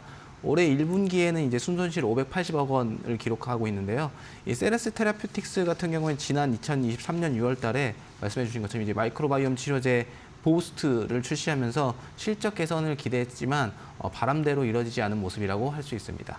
그렇다면은 이제 다시 또 개념부터 짚고 갈 텐데 마이크로바이옴 치료제는 어떤 방식의 치료제인지 다시 한번 짚고 그리고 앞서서 말씀해 주셨던 바우스트라는 이 치료제는 어떠한 치료제인지 함께 좀 설명 듣고 가도록 하겠습니다. 네, 이 마이크로바이옴이라는 것은 미생물과 이 유전 정보의 합성어로 체내에서 서식하는 미생물의 군집을 말합니다. 이 마이크로바이옴 치료제 같은 경우에 미생물이나 또는 미생물 유래 물질을 활용한 의약품이라고 할 수 있고요. 2022년에 이제 최초의 이제 스위스 페링 파마슈티컬이 이제 클로스트리디움 디피실이라는 감염증에 대해서 마이크로바이옴 치료제 레비오타를 제일 처음 품목 허가받긴 했는데요. 이어서 이제 2023년에 이 보스트가 허가받았습니다. 이 두 제품의 차이가 뭐냐면 이 레비오타 같은 경우에는 이제 항문을 통해서 투여되는 약간 좀 불편함이 있었는데 이 보스트 같은 경우에 경구용 먹는 약으로 개발됐기 때문에 당시 굉장히 상당히 주목받은 물질이라고 할 수 있습니다. 네, 그렇다면은 이제 요게 앞서서 이야기해 주셨던 클로스트리디움 디피실 감염증이 어떠한 질병이고 그리고 이게 시장 규모는 어느 정도인지도 궁금합니다. 네, 이제 클로스트리디움 디피실 이제 CDI라고도 하는데 이거는 이제 항생제 복용으로 인해서 이제 장내 미생물 균형에 변화가 생기고 그에 따라서 이제 발생하는 병이라고 할 수 있는데요. 장내 유익균이 다 죽고 나쁜 세균이 증식하면서 극심한 설사, 장염, 구토 등의 증상이 나타나는 건데요. 심각한 경우 사망에 이르기도 합니다. 이 시장 조사 기관에 따르면 이 CDI 치료제 시장 같은 경우에는 2023년에 12조 원 이상을 기록했고요. 연평균 7%가량으로 성장해서 2030년에는 이제 20조 원의 시장 규모를 형성할 것으로 예상되고 있습니다. 일단 시장 자체는 굉장히 큰 것으로 보여지는데 그렇다면은 보스트가 상당한 매출을 올렸을 것 같다라는 생각이 듭니다. 어떻습니까?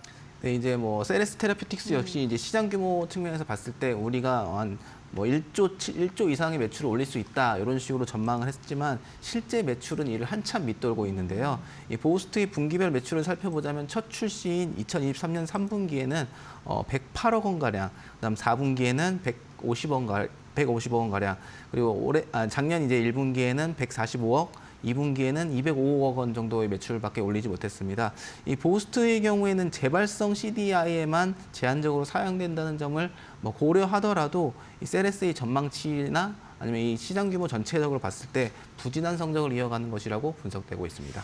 일단 세레스 테라퓨틱스도 사실은 큰 타격을 피해갈 수는 없었겠다라는 생각이 드는데 어떻게 보십니까? 네, 말씀해 주신 대로 이제 손실을 계속해서 이어가고 있는 세레스 테라퓨틱스 같은 경우에는 지난해 6월 달에 결국에 이제 유일한 상업화 파이프라인이었던 이 보스트와 관련된 제품, 그다음에 모든 재산권을 스위스 네슬레의 자회사인 네슬레 헬스사이언스에 완전히 매각했습니다. 근데 그 규모가 이제 7,400억 원 정도에 그쳤는데요. 우리가 이제 흔히들 얘기할 때 기술 수출했다, 우리나라에서 빅딜이 그렇죠. 이뤄졌다 할 때도 뭐 단순히 파이프라인 한두 개의 기술을 수출하는데도 뭐 4조, 5조 뭐 큰 규모는 이렇게 이루어지는데 이거 물질에 대한 모든 권리를 넘겼음에도 7,400억 원 수준밖에 되지 않는다는 점에서 그 가치가 굉장히 인정받지 못하고 있다라는 해석이 가능하고요. 이 보스트가 이제 기대 이하의 성적표를 받으면서 유일한 상업화 품목 성적표를 받고 이 유일한 상업화 품목까지 이제 팔려 나가면서 세레스 테라피틱스의 주가는 내리막을 걷고 있는데요. 보스트 품목 허가 당시인 이제 2023년 2분기에 7달러에 육박했던 이 주가는 불과 6개월 만에 2달러 밑으로 급락했고요. 최근에는 이제 뭐 0.46달러로 52주 신저가도 기록했고 요즘에는 이제 뭐 0.5달러 이 선에서 왔다 갔다 하고 있습니다. 또 지난해 말 내부적으로 이제 인력 약 200명 중 절반에 해당하는 100명에 대한 감축을 뭐 시행하기도 하면서 어려움이 가중되고 있는 것으로 보여집니다. 사실 이제 선두주자인 세레스 테라피틱스가 이 정도면 한국 기업들은 진짜 쉽지 않겠다라는 생각이 드는데 한국 기업들의 현황은 어떻습니까? 네, 말씀해 주신 대로 이제 선두 기업 네. 보면 이제 국내 기업들의 전략들도 나올 수 있는데 이제 세계 최초의 경구용 마이크로바이옴 성적 부진에 따라서 이제 국내 업체들에게도 직간접적 영향들이 오고 있는 것으로 분석되고 있습니다. 주가에서도 이는 좀 잘 나타나고 있는데요. 지난 한 해 동안 이제 고바이오랩과 지노맨 컴퍼니 주가가 50% 이상 하락했습니다. 그다음에 올해 초부터 3월 1분기 동안에도 이제 고바이오랩의 경우 한 17% 가량 좀 많이 계속해서 빠지고 있는 상황이고 셀바이오텍이라는 것도 역시 10% 이상 빠지면서 조금 뭐 아쉬운 결과들을 보여주고 있습니다. 네, 뭐 여러 가지 기업들 이야기해 주셨습니다만은 그럼에도 고바이오랩 같은 경우에는 건기식을 통해서도 안정적인 매출을 올리고 있다라는 부분은 긍정적으로 보여집니다. 어떻게 보십니까? 네, 고바이오랩 같은 경우에는 이제 독자적으로 개발한 이 물질 전달 시스템이 있어가지고 그걸 통해서 뭐 계속해서 파이프라인을 개발한다는 입장이고요. 이제 기존의 기술 수출 중국으로 기술 수출했던 물질들이 아직까지는 좀 개발이 계속해서 이루어지지 않으면서 아마 보스트나 이런 마이크로바이옴 치료제의 부진이 영향이 있는 것이 아니냐 뭐 이런 식으로 분석되고 있고요. 말씀해 주신 것처럼 이게 안정적인 매출이 나오고 있다는 점에서는 이제 연구 개발에 계속해서 집중할 수 있다. 긍정적으로 볼 수 있는 부분인데 이제 2022년 설립한 건기식 회사 위바이옴 덕분입니다. 지난해 3분기 말 기준으로 보면 전체 매출 대비해서 한 99%를 이 위바이옴을 통해서 발생시키고 있고요. 이 위바이옴의 건기식 제품에서 나오는 것으로 이제 연구 개발에 하는 캐시카우 전략으로 이제 하고 있기 때문에 계속해서 연구 개발 측면에서는 문제가 없지 않을까 이런 식으로 보여지고 있습니다. 그리고 이뿐만이 아니라 또 CJ 바이오사이언스도 시도하지 않았던 분야에 나선다라는 소식이 있던데 이것도 자세히 짚고 가도록 하겠습니다. 네, CJ 바이오사이언스의 경우에도 기존에 이제 현재도 이제 15개 정도의 파이프라인을 가지고 있는데 그 중에서 절반가량인 7개 파이프라인에만 먼저 좀 집중하고 있는 상황입니다. 아무래도 뭐 시장 자체가 좀 크지 않기 때문에 좀 선택과 집중에 나서는 것으로 보여지고요. 또 지난 10년간 쌓아온 이제 마이크로바이옴 빅데이터 기술을 활용해서 장내 마이크로바이옴 분석 서비스 스마일것을 통한 매출 확보에도 나섰습니다. 이 스마일것은 이제 병원을 방문하지 않고도 마이크로바이옴 종합 정수인 장 건강 지수 등 개인별 장 유형을 확인할 수 있는 검사인데요. 우리 예전에 왜 유전체 등 유전자 검사 등을 통해서 내가 어떤 인종인지 뭐 분석하는 그런 게 잠깐 동안 유행했었잖아요. 그런 느낌으로 내 장에 대한 분석을 해주는 서비스입니다.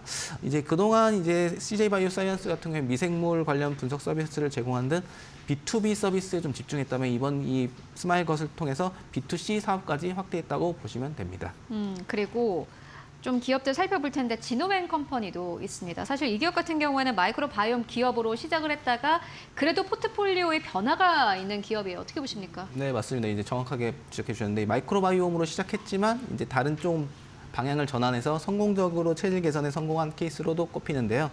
지노맨 컴퍼니 같은 경우는 지난달 담도환 환자 대상 마이크로바이옴 면역항암제 젠 001에 대한 임상 이상을 조기 종료한다고 밝혔습니다. 이제 해당 임상은 이제 불응성 담도암 환자에게 MSD 키트루다와 이제 병용 투여하는 방식으로 이어졌는데요. 이제 구체적으로 좀 설명을 드리자면 당시에는 담도암 1차 치료제로 화학항암제가 많이 사용됐지만 지금은 이제 키트루다와 화학항암제 병용요법이 주로 사용되는 만큼 따로 이제 경제성이 없지 않을까는 없다는 이제 판단에 의해서 이제 임상을 조기 종료하게 됐고요. 이에 따라 이제 마이크로바이옴 위탁 개발 생산 사업도 이제 철수를 좀 고려하고 있는 만큼 사실상 이제 마이크로바이옴 치료제와 관련해 가지고는 사업을 거의 정리한 상황이라고 할 수 있습니다. 지노맨 컴퍼니는 이 마이크로바이옴을 치료제가 아니라 다른 방법으로 활용하고 있다라고 하는데 어떤 방법입니까? 네, 이제 기존에 가지고 있던 파이프라인은 항체를 활용해서 ADC 위주의 개발을 이어가고 있고요. 이제 기존의 마이크로바이옴 관련된 정보나 뭐 데이터들은 화장품 등에 접목해서 화장품 사업을 계속해서 키우는 상황입니다. 네, 그렇다면은 이게 보니까는 이제 마이크로바이옴 치료제 개발 자체가 좀 쉽지 않은 상황이고 근본적인 한계가 있는 것 같다라는 생각이 듭니다. 정확한 뭐 이유 다시 한번 좀 짚고 갈까요? 네, 아무래도 마이크로바이옴이 이렇게 좀 어려움을 겪고 있는 이유, 가장 큰 이유는 치료제라고 한다면 사실 모두에게 비슷한 효과를 내주고 그래야 뭐 전 세계적으로 사용되고 매출로 발생할 수 있는데요. 이 마이크로바이옴 치료제 같은 경우 인종별, 체질별로 효과의 차이가 있을 수 있다는 점이 가장 큰 문제로 꼽힙니다. 이 마이크로바이옴 치료제가 인종별로 차이를 보일 수 있는 이유는 인종별로 장내 미생물 구성이 다양하기 때문인데요. 이제 식습관, 유전적 요인, 생활 환경, 항생제 사용 등에 따라서 이 장내 미생물 환경이 굉장히 달라지는 경우도 있고요. 이에 따라서 이제 치료제 효과가 달라진다는 점이 가장 큰 문제입니다. 예를 들어 이제 같은 치료제를 사용해도 어떤 사람들에게 굉장히 효과가 좋지만 어떤 사람들에게 전혀 효과가 없을 수도 있어서 그런 부분을 좀 가장 먼저 해결해야 되는 포인트라고 할 수 있습니다. 이게 이제 사실 다 같이 인상이 좀 진행이 돼야지 이게 시장도 더 클 테고 네. 기업들도 아마 진입하는 이유가 있을 텐데 그게 아닌 것 같다라는 생각이 들고 네. 그렇다면 또 뭐 한계점 좀 극복해야 될 것들이 있을까요? 네, 이제 앞서 말씀드렸던 이제 인종별이나 차별 효과 측면에서 굉장히 다양하게 나타난다는 부분도 있고요. 이 마이크로바이옴 치료제 같은 경우에는 말씀드린 것처럼 장내 미생물 같은 것들을 이제 활용하는 방법이기 때문에 MOA, 메커니즘 오브 액션이라고 하는데요. 기전이라고도 합니다. 이 기전상에서 어떤 물질이 어떤 약물이 이제 어떤 수용체에 결합하거나 이런 것들이 사실 화학이나 바이오 의약품 같은 경우에는 확실하게 드러나는데 이 마이크로바이옴을 통해서 이게 치료가 이루어지다 보니까 정확히 어떤 이 MOA를 갖고 있는지 분석이 잘 되지 않는 경우들이 많습니다. 그러니까 개인마다 장내 환경이 다르기 때문에 어떤 기전을 통해서 이게 치료제가 효과를 발휘하는 건지 그 부분도 명확하지 않은 상황이고요. 따라서 이제 현재의 기술로는 이런 복잡한 작용 경로를 완전히 파악하기에는 한계가 있는 것으로 보여지기 때문에 이런 것을 이제 해결하는 것이 이 개발의 포인트가 될 것으로 보여집니다. 네, 알겠습니다. 마이크로바이옴 함께 짚고 왔습니다. 지금까지 김진수 기자와 함께 이야기 나눠봤습니다. 말씀 고맙습니다. 감사합니다.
네, 마켓 무버입니다.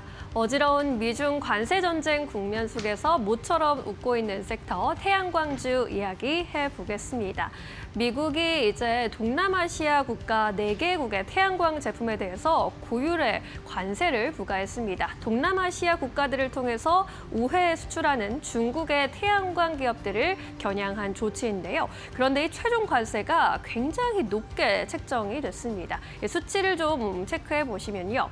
캄보디아로에서 생산을 하는 중국의 후난솔라에 대한 최종 관세가 무려 3,529.33%로 확정이 됐습니다. 이 정도면 그냥 미국에 팔지 말라는 소리로 들리는데요.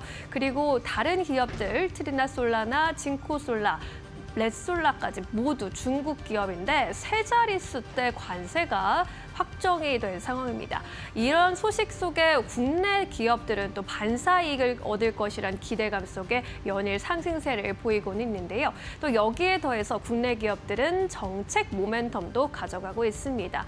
이제 조기 대선 국면 속에 주요 신재생 에너지 공약들이 속속들이 나타나고 있기 때문인데요. 지금까지 나온 공약들을 좀 모아보면 일단 친환경 온실가스 감축, 태양광 발전, 탈플라스틱 로드맵과 석탄 발전 폐쇄 등이 거론되고 있습니다.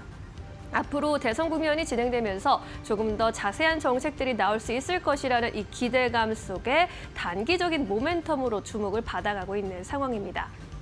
이렇게 태양광 섹터를 둘러싼 대외적인 모멘텀이 다 좋게 나타나고 있는 상황이어서 증권가에서도 태양광 섹터에 대해 주목을 해가고 있는데요. 먼저 현대차증권의 분석입니다. 미국의 상호관세 면제 품목에 국내 주력 품목인 태양광용 폴리실리콘 웨이퍼가 포함됐다라는 사실을 강조했고요.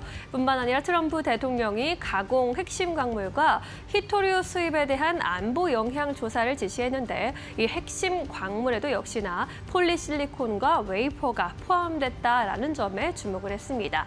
따라서 우리가 한화솔루션이 셀과 모듈을 생산하고 있고 OCI 홀딩스가 폴리실리콘을 생산하고 있는 만큼 미국 내에서 이 두 기업들의 입지가 강화될 것이라는 전망을 제시하고 있습니다. 미래에셋증권에서는 조금 더 다른 측면으로 중국 기업들이 결국에는 공급망 재편이 필요한 상황인데 단기간에 쉽게 진행되지는 않을 것이라고 판단했습니다.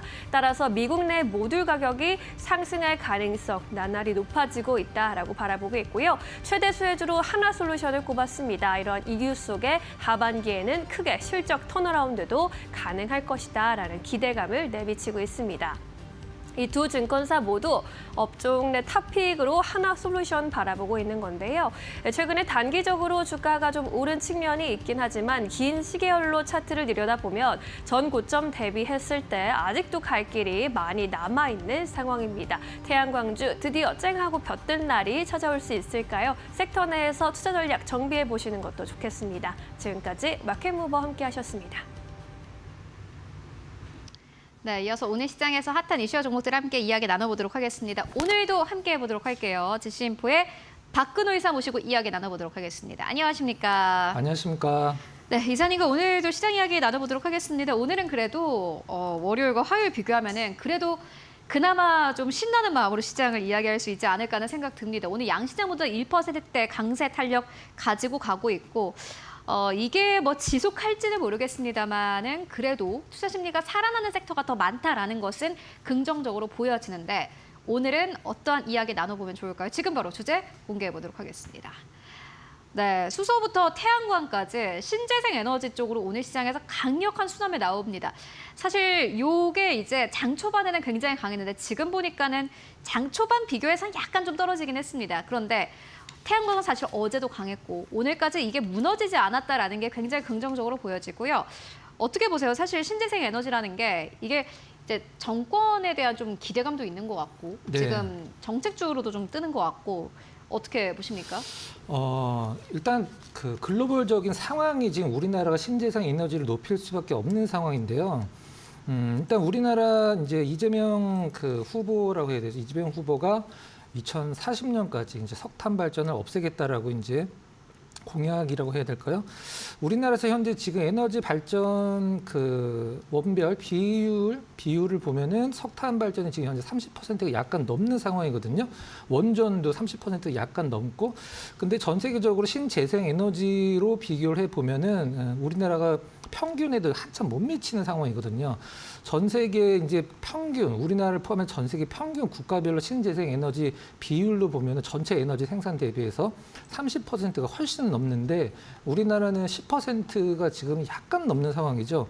근데 지금 이제 여러분들 이제 여행 다니시거나 고속도로 같은 데 가보시면은 태양광이 이제 산 같은 데 엄청나게 깔려 있는 거 가끔 보실 때가 있으실 거예요. 물론 우리나라는 태양광을 이 전체 나라 구조상 산이 많기 때문에 깔기가 좀 힘들긴 한데 우리나라 태양광이 지금 전체 에너지 발전 비중이 5% 정도 되거든요. 근데 3년 전이 4%였어요. 그러니까 3년 동안 1% 늘은 건데 그렇게 많이 깔았다 손 치더라도 뭐 아직도 태양광 발전이나 아니면 풍력 발전 관련돼서 이제 전 세계 신재생 에너지 30% 이상을 맞추려면 아직 좀 멀 뭐 나라 얘기를 하는 듯한 그런 느낌이긴 한데 저는 일단 그 2040년도까지 석탄 발전을 없애겠다. 그 다음에 앞서서 좀 약간 체크가 됐던 미국 쪽에서의 동남아 쪽에서의 어떤 태양광 제품들 고관세. 일단 지금 미국에서 설치되고 있는 태양광 관련 그 폴리실리콘만 보더라도 중국산이 거의 우회 수출까지 포함해서 거의 다 우회 수출이죠. 실질적으로는 뭐 10%가 안 되니까 중국산은 90%가 넘는 상황에서 과연 이 부분들이 미국 태양광 산업에 어떻게 영향을 미칠까 가장 큰 어떤 숙제라고 생각을 하고 있고요. 그다음에 풍력 같은 경우는 뭐 19조 원 투자해서 전남 신안군에 어떤 3.2기가와트를 설치를 한다. 원전 2개에 해당하는. 근데 이건 사실 지금 나온 얘기는 아니거든요. 작년 24년도 1월 그런 시장 분위기를 물어본 거예요. 그렇죠. 계속 나오고 있는 상황인데 저는 일단 그 풍력이나 원전 쪽에서 물론 지금 오늘 풍전이나 풍력, 원전 2개 모두 공통 분모를 갖고 있는 게 이제 ESS거든요. 근데 ESS 같은 경우도 중국이 현재 전 세계에서 뭐 거의 70% 정도 장악을 하고 있고 우리나라에서는 한 14% 정도 세 개 기업 다 합쳐서 좀 약간 미미한 수준이긴 한데 우리나라 말고 저는 이 중에서 대장주를 하나 꼽는다라고 하면 진짜 실적으로 좀 연결이 될 수 있는 기업이 몇 개 없긴 한데 우리나라 말고 유럽 쪽이 지금 해상 풍력이 엄청나게 크게 그 붐을 일어나고 있는 상황이거든요. 그래서 이 유럽 쪽과 관련된 기업들 고르면 지금 이제 주가도 많이 떨어져 있어서 일단 좋은 자리가 될 것 같은데 원픽 하나 고르라고 하면은 저는 딱 한 종목 있을 것 같습니다. 어떤 종목이냐면 CS 윈드라는 종목인데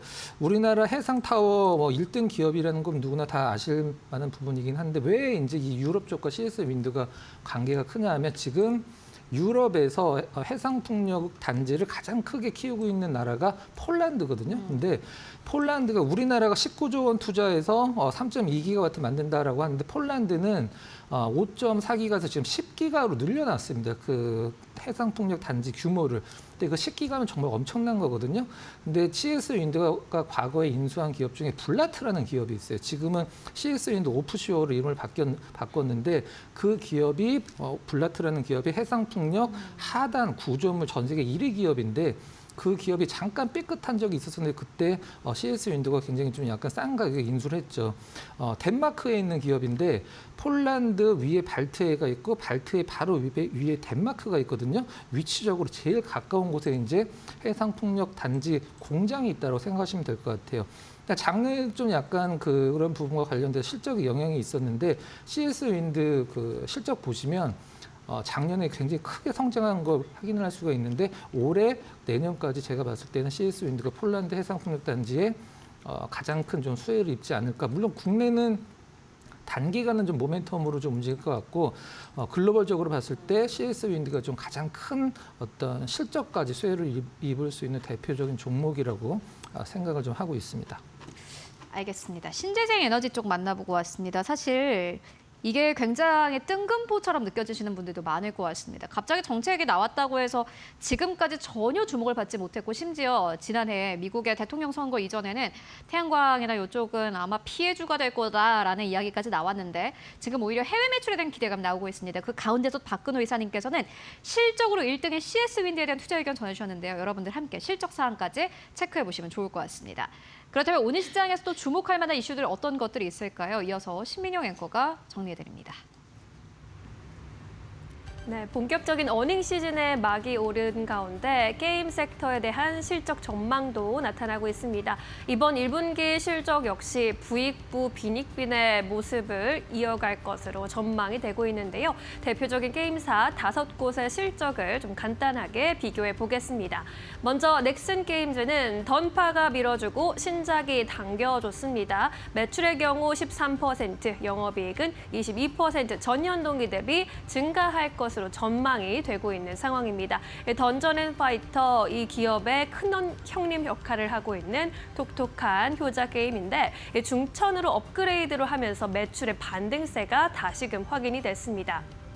또한 텐센트를 통해서 출시한 던파 모바일도 중국에서 흥행 가도를 달리고 있는 상황이고요.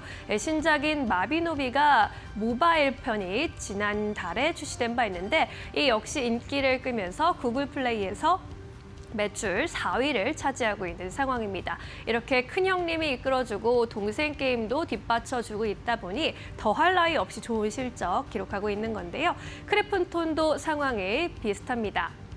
돌아온 배틀그라운드의 흥행 그리고 새 역사를 쓴 인조이라는 평가 받아갑니다. 매출 19%, 영업이익도 24% 전년 동기 대비 크게 성장할 것으로 기대가 되고 있는데요.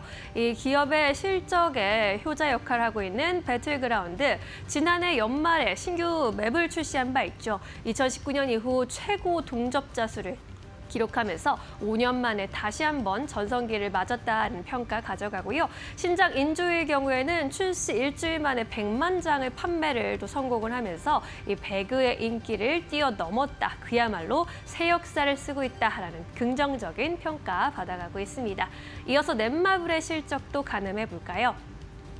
넷마블의 경우에도 나 혼자만 레벨업, 나훈랩의 반등이 나타나고 있고 기대 이상의 신작 효과를 보여주면서 일단은 성장을 지속할 것으로 보입니다. 이번 1분기 매출이 전년 동기 대비 4%가량 증가하고 영업이익이 무려 세 자릿수일 때 681%의 급증세에 나타낼 것으로 기대가 되고 있습니다. 나훈랩의 경우에 연말에 업데이트를 하고 매출 다시금 회복세를 보이고 있고요. 특히나 기대감이 그리 크지 않았었던 신작 RF 온라인 넥스트가 낮은 기대치 대비해서 흥행했다는 평가를 받아갑니다. 다만 1분기까지는 이렇게 순조로운 출발을 보인 것 굉장히 고무적이지만 2분기의 실적의 추가 성장을 위해서는 새로운 신작이 절실하다라는 코멘트도 나오고 있는 상황입니다. 반면에 신작이 없어서 좀 부진한 실적을 보일 것으로 예상되는 기업들은 NC소프트와 카카오게임즈입니다. NC소프트의 경우에 매출이 7%, 영업이익은 전년 동기 대비 67% 급감할 것으로 예측이 되고 있는 상황인데요. 그래도 지난 4분기에 영업 적자를 기록했던 것에 비교하면 흑자로 돌아서는 것은 성공한 셈입니다. 그래도 인건비는 줄였다는 평가 받아가고 있는데요. 지난해 700명의 희망퇴직을 받기도 했죠. 몸집을 줄이면서 그래도 비용 방어에는 성공했다라는 평가도 나옵니다. 마지막으로 카카오게임즈는 흥행작인 오딘 빼고는 모두 다른 게임이 하향 안정화를 보이고 있는 추세인데다가 신작도 없었다라는 점에서 올해 1분기에 영업 손실 71억 기록하면서 적자 전환할 것으로 보입니다. 4월께 신작이 나올 것으로 보이는데 새로운 성장 모멘텀이 될 것인지는 아직은 확신할 수 없다라는 분위기 읽히고 있는 상황입니다. 게임주 1분기 실적도 결국에는 부익부 빈익빈으로 나타날 것으로 보이는데요. 관세 무풍지대로 주목을 받은 만큼 실적에 대한 체크는 꼼꼼히 하시면서 대비해 보셔야겠습니다. 지금까지 마켓무버 전해드렸습니다. 네, 이어서 핫한 기업들 하나하나 살펴보도록 하겠습니다. 먼저 첫 번째 기업으로는 한라 IMS 만나보도록 하겠습니다. 4% 가깝게 상승세 9,200원대에서 거래되고 있습니다.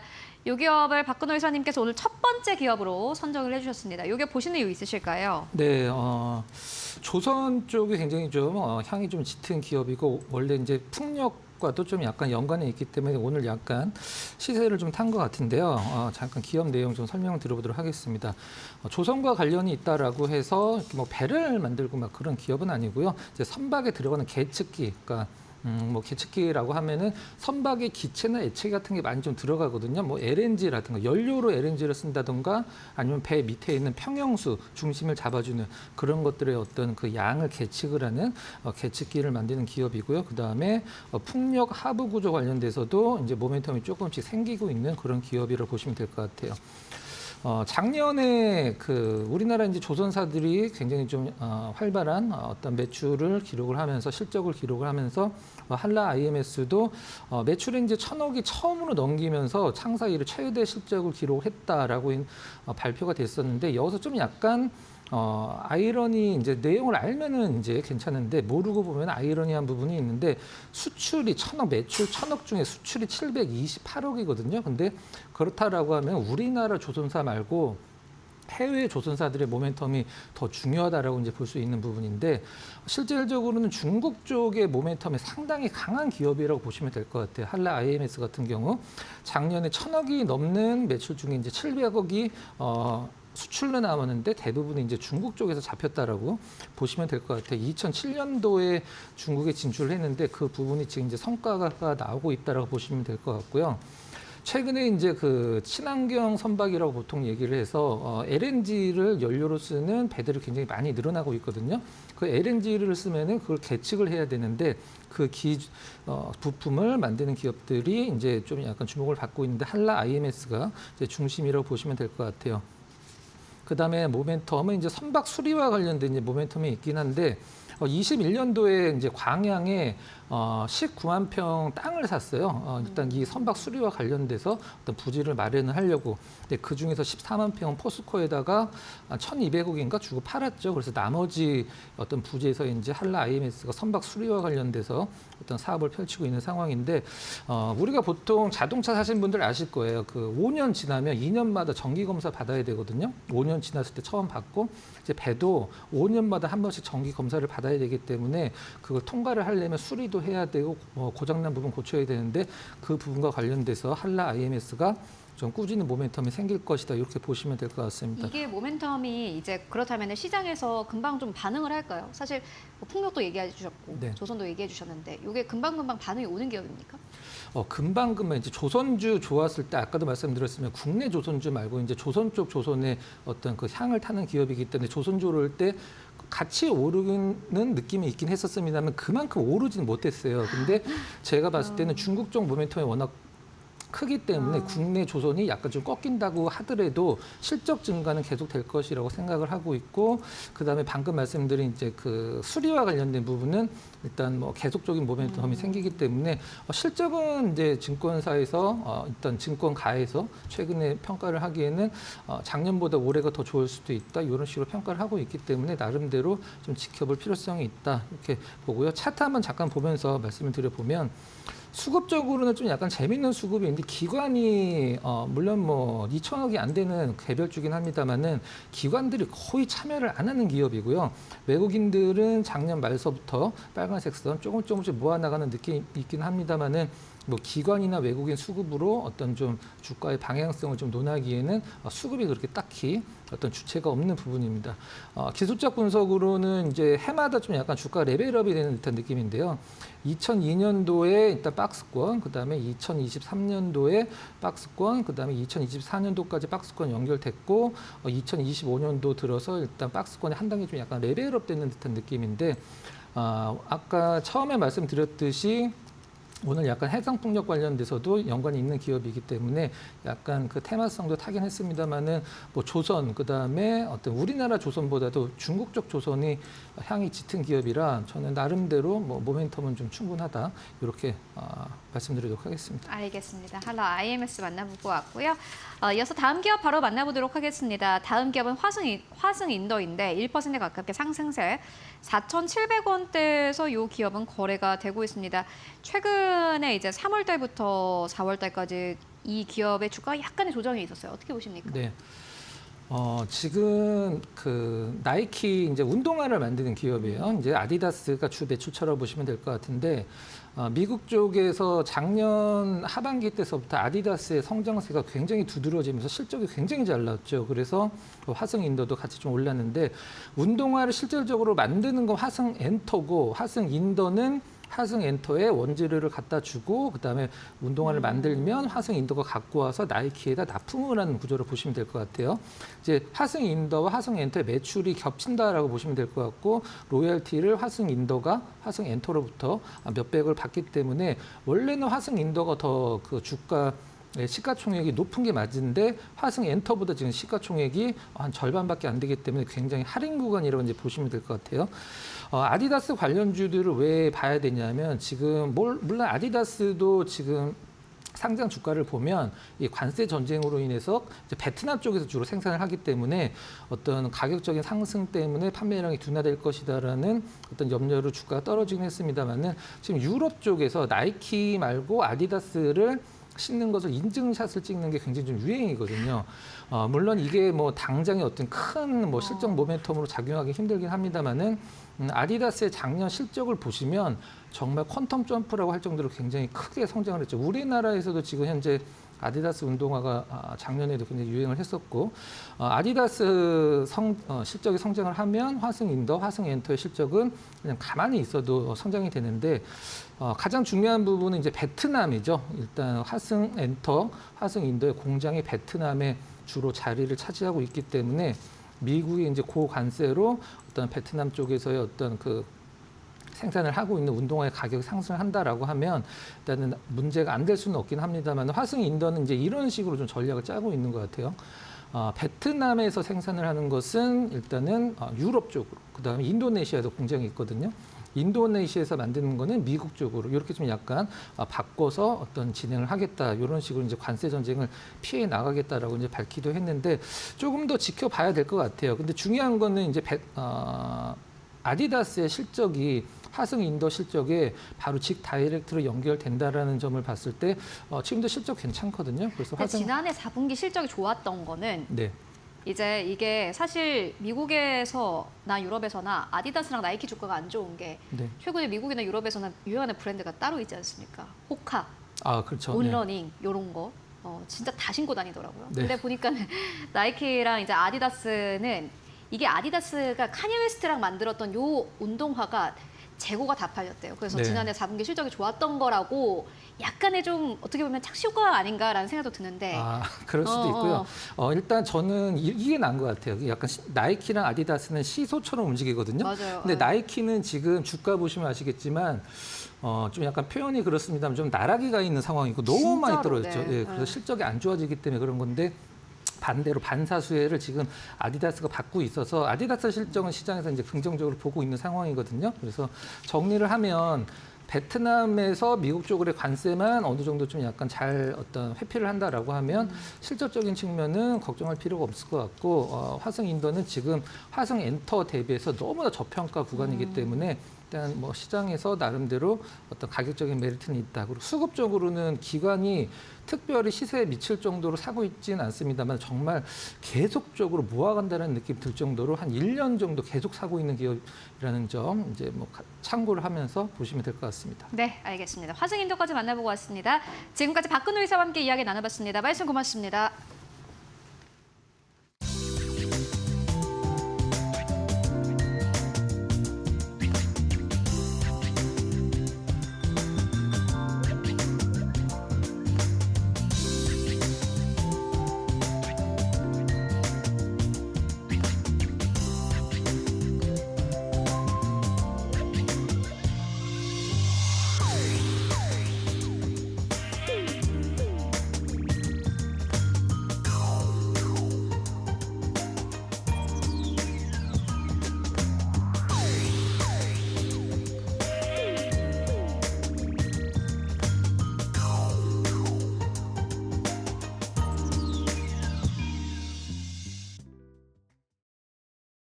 네, 마감 전략 세워보도록 하겠습니다. SK증권 2000 PB센터로 가보도록 하겠습니다. 서영훈 차장 연결되어 있습니다. 안녕하십니까?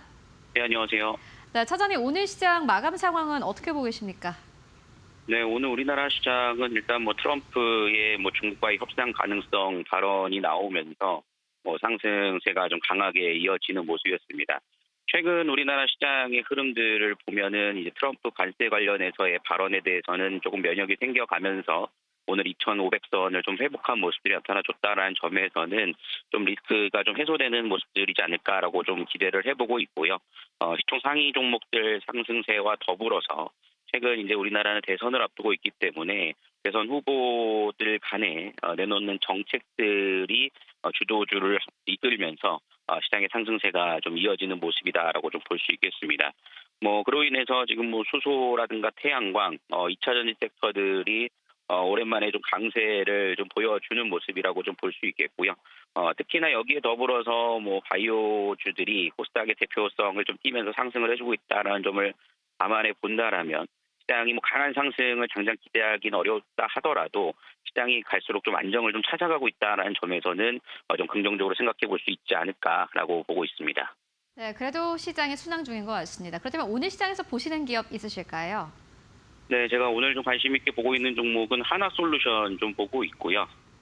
최근 트럼프 대통령이 중국과의 태양광이 있어서 규제를 상당히 좀 강하게 하는 모습입니다. 동남아를 중심으로 우회하는 것을 좀 막기 위해서 관세를 300%, 3,500%까지 물면서 중국산 태양광에 대한 수출이 상당히 좀 규제를 받으면서 수혜를 입을 것으로 예상이 좀 되고 있고요. 하나솔루션이 갖고 있는 하나큐셀이 상당히 좀 큰 수혜를 입을 것으로 예상이 되는데 말레이시아 법인의 하나큐셀 같은 경우는 관세 10%를 부과받았기 때문에 크게 영향은 없으면서 오히려 미국발 매출에 대한 기대감이 상당히 높아지고 있고 지금 현재 우리나라 시장에서 야당에 나오는 이재명 후보의 정책적으로도 태양광에 대한 이슈가 받았다라는 점을 감안해 본다라면 추가적인 상승을 좀 기대해 볼 수 있지 않을까라고 좀 생각을 하고 있습니다. 정책도 있고 미국의 스탠스도 있기 때문에 태양광 쪽 그 가운데서도 한화솔루션에 대한 상승을 보고 있다라는 의견을 정리해 보도록 하겠습니다. 말씀 고맙습니다. 네, 감사합니다. 네, 장 마감 동시효과 구간에 들어와 있습니다. 마감의 기술로 이어갈게요. SK증권 영업부 금융센터 이청원 차장 모셨습니다. 어서 오십시오. 예, 안녕하세요. 네, 오늘 모처럼 미국 증시도 올랐고 국내 증시도 상승 마감 기다리고 있습니다. 오늘 시장 어떤 점 특징적으로 보셨을까요? 어제 미증시의 흐름이 괜찮았습니다. 그렇기 때문에 내심 우리 모두가 다 오늘 장 초반의 흐름은 괜찮겠거니라고 생각을 했고 키워드로 잡을 수 있을 만한 것은 외국인들이 이제 얼마만큼 우리 시장에 발을 들이느냐라고 하는 부분인데 어제까지만 하더라도 4월 16일 이후로 선물시장에서의 외국인 매수세가 거의 없거나 매도세도 얼마 없었습니다. 그저 관망 심리가 강했다면 오늘은 확실하게 고개를 들 수 있을 만큼 그리고 우리가 모두 인정할 수 있을 만큼 외국인들이 선물시장에서 강한 매수세를 보였습니다. 이게 아마도 방향성을 우선은 위로 보고 있는 것이다라고 생각을 하고 있습니다. 충분히 그럴 변수들이 지금 생겼죠. 시장의 노이즈라고 작용할 수 있었던 것은 이번 주 기준으로 저는 크게 두 가지라고 봅니다. 첫 번째로는 트럼프와 파월의 보이지 않는 갈등이라고 하는 것. 그리고 두 번째가 계속해서 이어지고 있는 미국과 중국의 갈등인데 첫 번째로 트럼프가 직접적인 이야기를 했습니다. 파월 의장을 스스로 해임하는 일은 없을 것이다라고 하는 것. 그렇다면은 통화 정책과 재정 정책을 시행할 수 있는 두 주체들 사이에서는 일시적으로 일정 부분 화해 모드가 조성이 되었다는 것. 그래서 시장은 안도를 보였다라고 보여지고요. 트럼프가 또 하나 중국에 대한 관세 145%는 너무 높다라고 하는 이야기를 했습니다. 우리가 생각해도 이게 높죠. 우리 모두가 아는 것처럼 중국산 제품 메이드 인 차이나라고 하는 것은 아직은 부가가치가 높은 많은 산업군의 자리를 그렇게 온전히 잡았다고 할 수가 없습니다. 아무래도 불신이 크기 때문에 미국도 마찬가지입니다. 그러다 보니 우리 기준으로 다이소와 같은 조금은 가격 경쟁력이 있긴 있으나 재화 자체가 그렇게 좋다고 할 수 없는 그런 제품군들이 미국에도 많이 포진이 되어 있는데 여기에서 그런 제품들까지 만약 관세를 높게 측정을 하게 되면은 물가를 잡을 수 있는 그 모든 가능성이 다 사라지는 거죠. 그래서 협상 테이블이 생각보다 빠른 시점에 나올 수 있지 않을까라고 하는 그 모든 심리가 오늘 외국인들의 매수세로 이어졌다라고 저는 보여집니다. 그렇다면 시장은 1차적으로 트럼프의 강한 발언, 관세에 대한 강한 발언은 당분간은 없다라고 하는 이야기를 제가 드릴 수 있을 것 같고요. 덕분에 시장이 올라가는 가운데 시장에 산재되어 있는 리스크는 상당 부분 해소가 되는 그런 국면이다라고 하는 것. 그렇다면 시장은 오르지 못할 이유는 크지 않다라고 보여집니다. 물론 그 가운데 주도 섹터로 우선은 발돋움해야 할 반도체가 여전히 상승력이 조금은 미미합니다. 오늘 보폭 반등이 나온다 하더라도 여전히 불안한 거죠. 기타 잘 가고 있는 조선이나 방사는 괜찮다 하더라도 여전히 이쪽이 시장 전체에서 차지하는 비중은 반도체에 비해서는 월등히 낮습니다. 반도체가 결국 개선이 되어야 합니다. 매번 오늘과 같은 이러한 흐름을 보일 수는 없다 하더라도 반도체가 주가 될 수 있을 만한 그 시점, 대략 올해 중순경 5월이나 6월 정도는 그래도 내심 디램과 낸드의 재고가 완전히 초과 공급 상황이 사라질 것이기 때문에 더 반등할 것이다라고 생각을 하는데 만약 그것이 현실화가 되면은 코스피는 거침없이 오를 것이다 그렇게 보여집니다. 섹터별로는 전선과 전력 설비 그리고 2차 전지가 조금 눈에 보이는데요. 그중에서도 전선과 전력 설비가 확실히 눈에 많이 들어옵니다. 어제도 LS 일렉트릭에 대한 리포트, 그리고 오늘은 HD 현대 일렉트릭에 대한 리포트가 세 군데에서나 나왔습니다. 목표 주가가 조금 하향되는 모습을 보였다 하더라도 실적은 여전히 견고하게 나오고 있음을 충분히 확인을 했고요. 전선과 전력 설비가 계속해서 미국에서 활성화되고 여기에 공급을 더 늘릴 수 있을 만한 조건도 지금 충분히 마련이 되고 있는 거죠. 단순하게 노후화된 전선의 교체라고 하는 것이 아니라 이러한 전선 작업을 쉽게 하지 못하게 했던 주민 불용성, 주민들의 반발이라고 하는 것도 일정 부분 조금씩 잦아들고 있기 때문에 생각보다 올해 혹은 내년까지는 이러한 장기적으로 긍정적인 사이클은 더 이어지지 않을까 그리 보여집니다. 특히 전선과 전력 설비 관련된 기업들이 조정이 길었습니다. 이제 다시 고개를 들었다라고 하는 것은 다시 한번 신고가 영역으로 향해서 열심히 달려갈 것이다라고 하는 그러한 관점으로 보이기에 보유하고 있는 혹은 해당 종목들을 보유하고 계신 많은 분들은 조금만 더 시간을 가지고 접근하면 충분히 좋은 결과가 있다. 그런 이야기 전해드리겠습니다. 네, 그래도 긍정적인 의견을 제시해 주시네요. 코스피 지수, 트럼프 미국 대통령의 유화적인 발언에 힘입어서 1%대 강세 여전히 유지하고 있고요. 오늘 장중 내내 1%대 강세 나타냈습니다. 코스닥도 1.3% 오른 726.09포인트 지나가고 있습니다. 코스피 200도 1%대 오름세 유지해내고 있습니다. 오늘 수급 보시면 기관이 매수 주체로 나서줬습니다. 6천억 원 이상의 매수 우위 현재도 집계가 되고 있고요. 개인과 외국인은 매도 우위긴 한데 외국인이 선물 시장에서 매수 계약 체결이 되고 있습니다. 코스닥의 경우에는 외국인과 기관의 동반 매수세 유입됩니다. 우리 시장 마감합니다.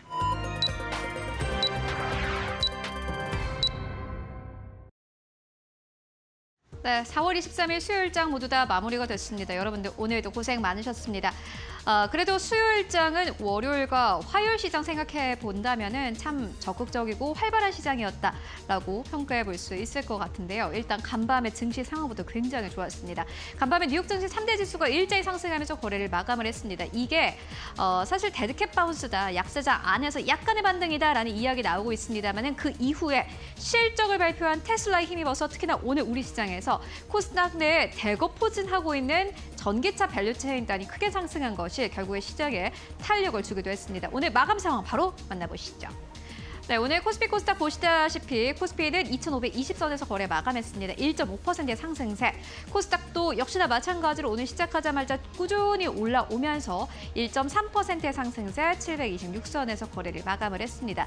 그렇다면 오늘 시장 1위권부터 5위권까지는 어땠을까요? 이어서 만나보시죠. 네, 오늘 1위권부터 5위권까지 삼성전자 1% 강세, SK하이닉스 쪽으로 4%대 강세 나왔습니다. 간밤에 엔비디아가 크게 뛰었습니다. 반도체 쪽으로 다시 한번 투자 심리가 크게 살아났는데 미국과 중국 간의 관세 갈등이 지금보다 심화되지 않을 수 있다는 기대감이 반도체 쪽으로 가장 먼저 나왔습니다. 오늘 한국에서도 역시나 마찬가지로 간밤 뉴욕 증시에서 반도체 지수가 크게 올라가면서 관련된 기업들이 오늘 시장에서 상승 탄력을 아주 강하게 받아갔고요. LG엔솔 보시다시피 5% 이상의 강세입니다. LG 에너지 솔루션은 테슬라와 또 직접적으로 연결이 되는 기업이죠. 그렇기 때문에 오늘 시장에서 보시다시피 아주 강력한 상승세가 나왔고 최근에 방어주 역할을 했던 삼성 바이오로직스가 오늘 약간 미끄러졌습니다. 현대차도 마찬가지로 2.3%의 상승 흐름으로 거래 마감했습니다. 이어서 6위권부터 10위권까지를 함께 만나보시죠. 네, 6위권부터 10위권까지 기아가 3.6%대 상승, 완성차 쪽으로 오늘 강력한 상승이 나왔고요. 셀트리온 1%대 강세, KB금융도 2% 가까운 상승이 나왔습니다. 금융주는 시장이 어려울 때나 좋을 때나 최근 들어서 상승 탄력을 강하게 가지고 가는 것이 특징이라고 할 수 있겠습니다. 이어서 11위권부터 15위권까지를 함께 만나보시죠. 11위권부터 15위권까지 보시다시피 현대모비스가 4.5%대 상승세 25만 원대에서 거래 마감했고요. 한화오션도 1%대 강세 흐름으로 거래 마감했습니다. 다만 어제 강세를 보였던 네이버 쪽으로는 오늘 약간 약한 모습 보여줬고 약보합권 19만 2,900원대에서 거래 마감했습니다. 이어서 코스닥 1위권부터 5위권까지를 함께 만나보시죠. 네, 오늘 코스닥 1위권부터 5위권까지 오늘 알테오제는 쉬어갔지만 보시다시피 에코프로 BM과 에코프로 나란히 4에서 6% 넘게 상승 탄력을 받았습니다. 확실히 오늘 시장에는 전기차 데이다라고 보시면 될 것 같은데 전기차 밸류체인단이 아주 강력하게 상승 탄력을 받아갔습니다. 특히나 긍정적인 것은 개인만 사는 게 아니라 외국인과 기관의 매수가 들어왔다라는 부분이 굉장히 긍정적이고요. HLB 4%대 강세, 레인보우 로보틱스 1%대 강세 흐름으로 거래 마감했습니다. 이어서 6위권부터 10위권까지를 함께 만나보시죠. 휴젤 강보합권, 리가켄바이오 1%대 상승입니다. 펩트론도 0.9%의 상승세. 오늘 보시다시피 펩트론이 이제 시가총액 8위권까지 진입이 됐습니다. 이번 주 10위권에서 시작했던 펩트론, 어제는 9위권, 오늘은 8위권까지 올라왔고요. 클래시스가 크게 빠졌기 때문입니다. 1%대 하락세, 파마리서치 약보합권에서 35만 8천 원대에서 거래 마감했습니다. 네, 지금까지 코스피 코스닥 마감 상황 함께 살펴보고 왔습니다. 네, 오늘 업종별로도 상승하는 업종이 훨씬 우세했는데요. 2차 전지, 반도체뿐만 아니라 철강과 조선 업종까지 강한 상승불 켜면서 마감 지었습니다. 오늘 또 비트코인도 장중에 93,000달러 선 탈환하면서 또 여러 가지 기사들 나오고 있는 상황인데 이러한 상승 흐름이 계속해서 이어질 수 있을까요? 계속 이야기 나눠보도록 하겠습니다. 차장님, 내일장은 어떻게 좀 전망해 보고 계실까요? 시장이 지금 분위기가 좋아요. 그리고 지금 기준으로 미국 시장에서의 지수 선물의 흐름도 좋기 때문에 우리가 현재 시점에서 굳이 내일 장에 갑작스러운 폭락이 나오거나 뜻하지 않은 악재에 따른 충격이 있을 것이다. 그런 생각을 하기에는 분명 힘든 그런 시점입니다. 그리고 앞서 이야기를 드린 것처럼 외국인들이 선물 시장에서 적지 않은 수량의 매수세를 보였기 때문에 적어도 지금 시점에서 시장이 바로 꺾이거나 조금 더 올라가는 방향으로 우리가 무게를 두면 좋지 않을까 그리 보여지고요.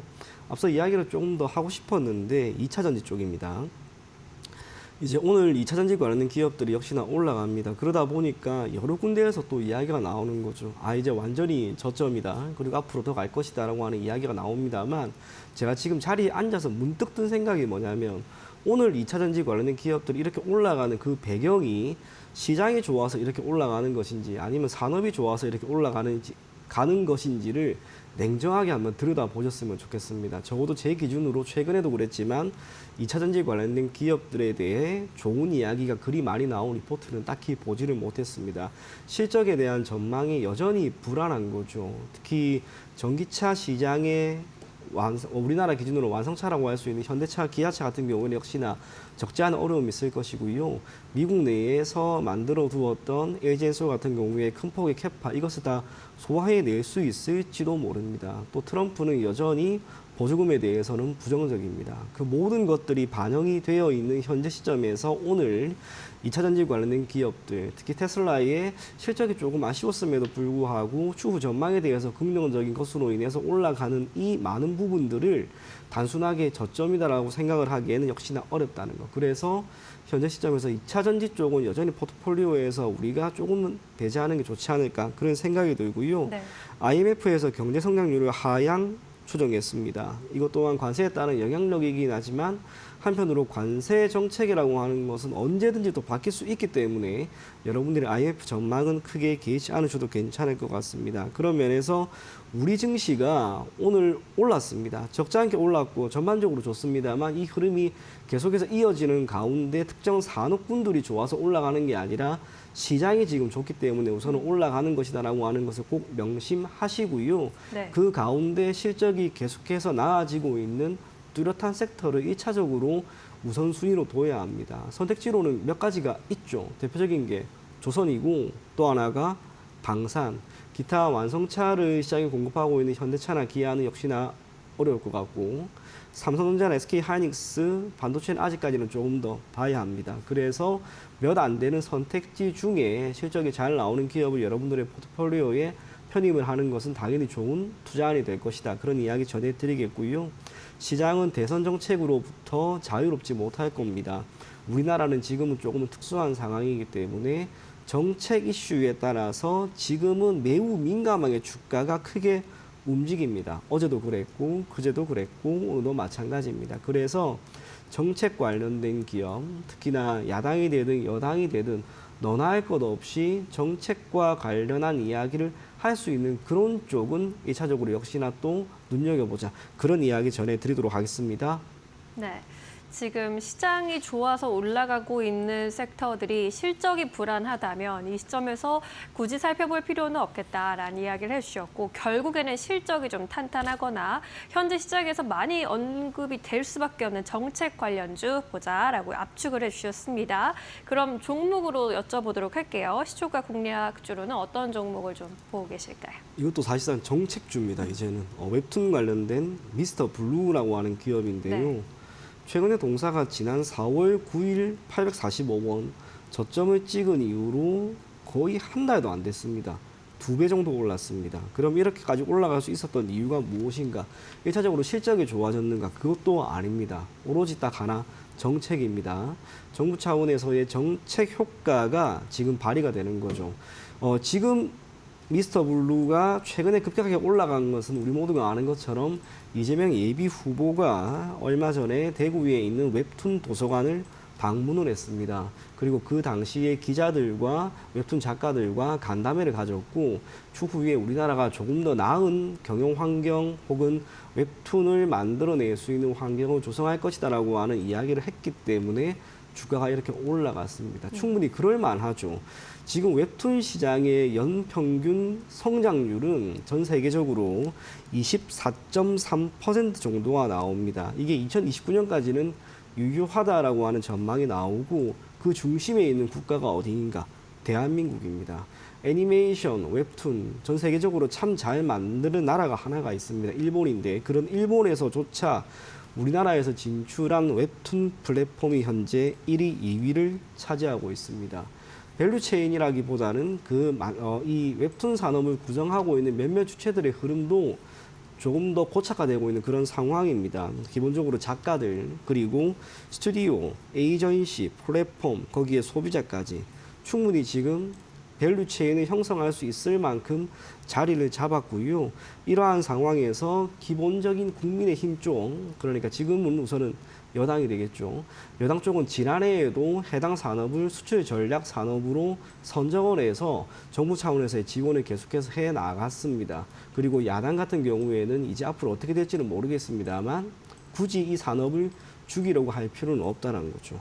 웹툰을 우리나라가 참 잘 만들기 때문에 거기에서 파생되는 여러 가지 효과 혹은 콘텐츠도 있습니다. 드라마라든지 영화.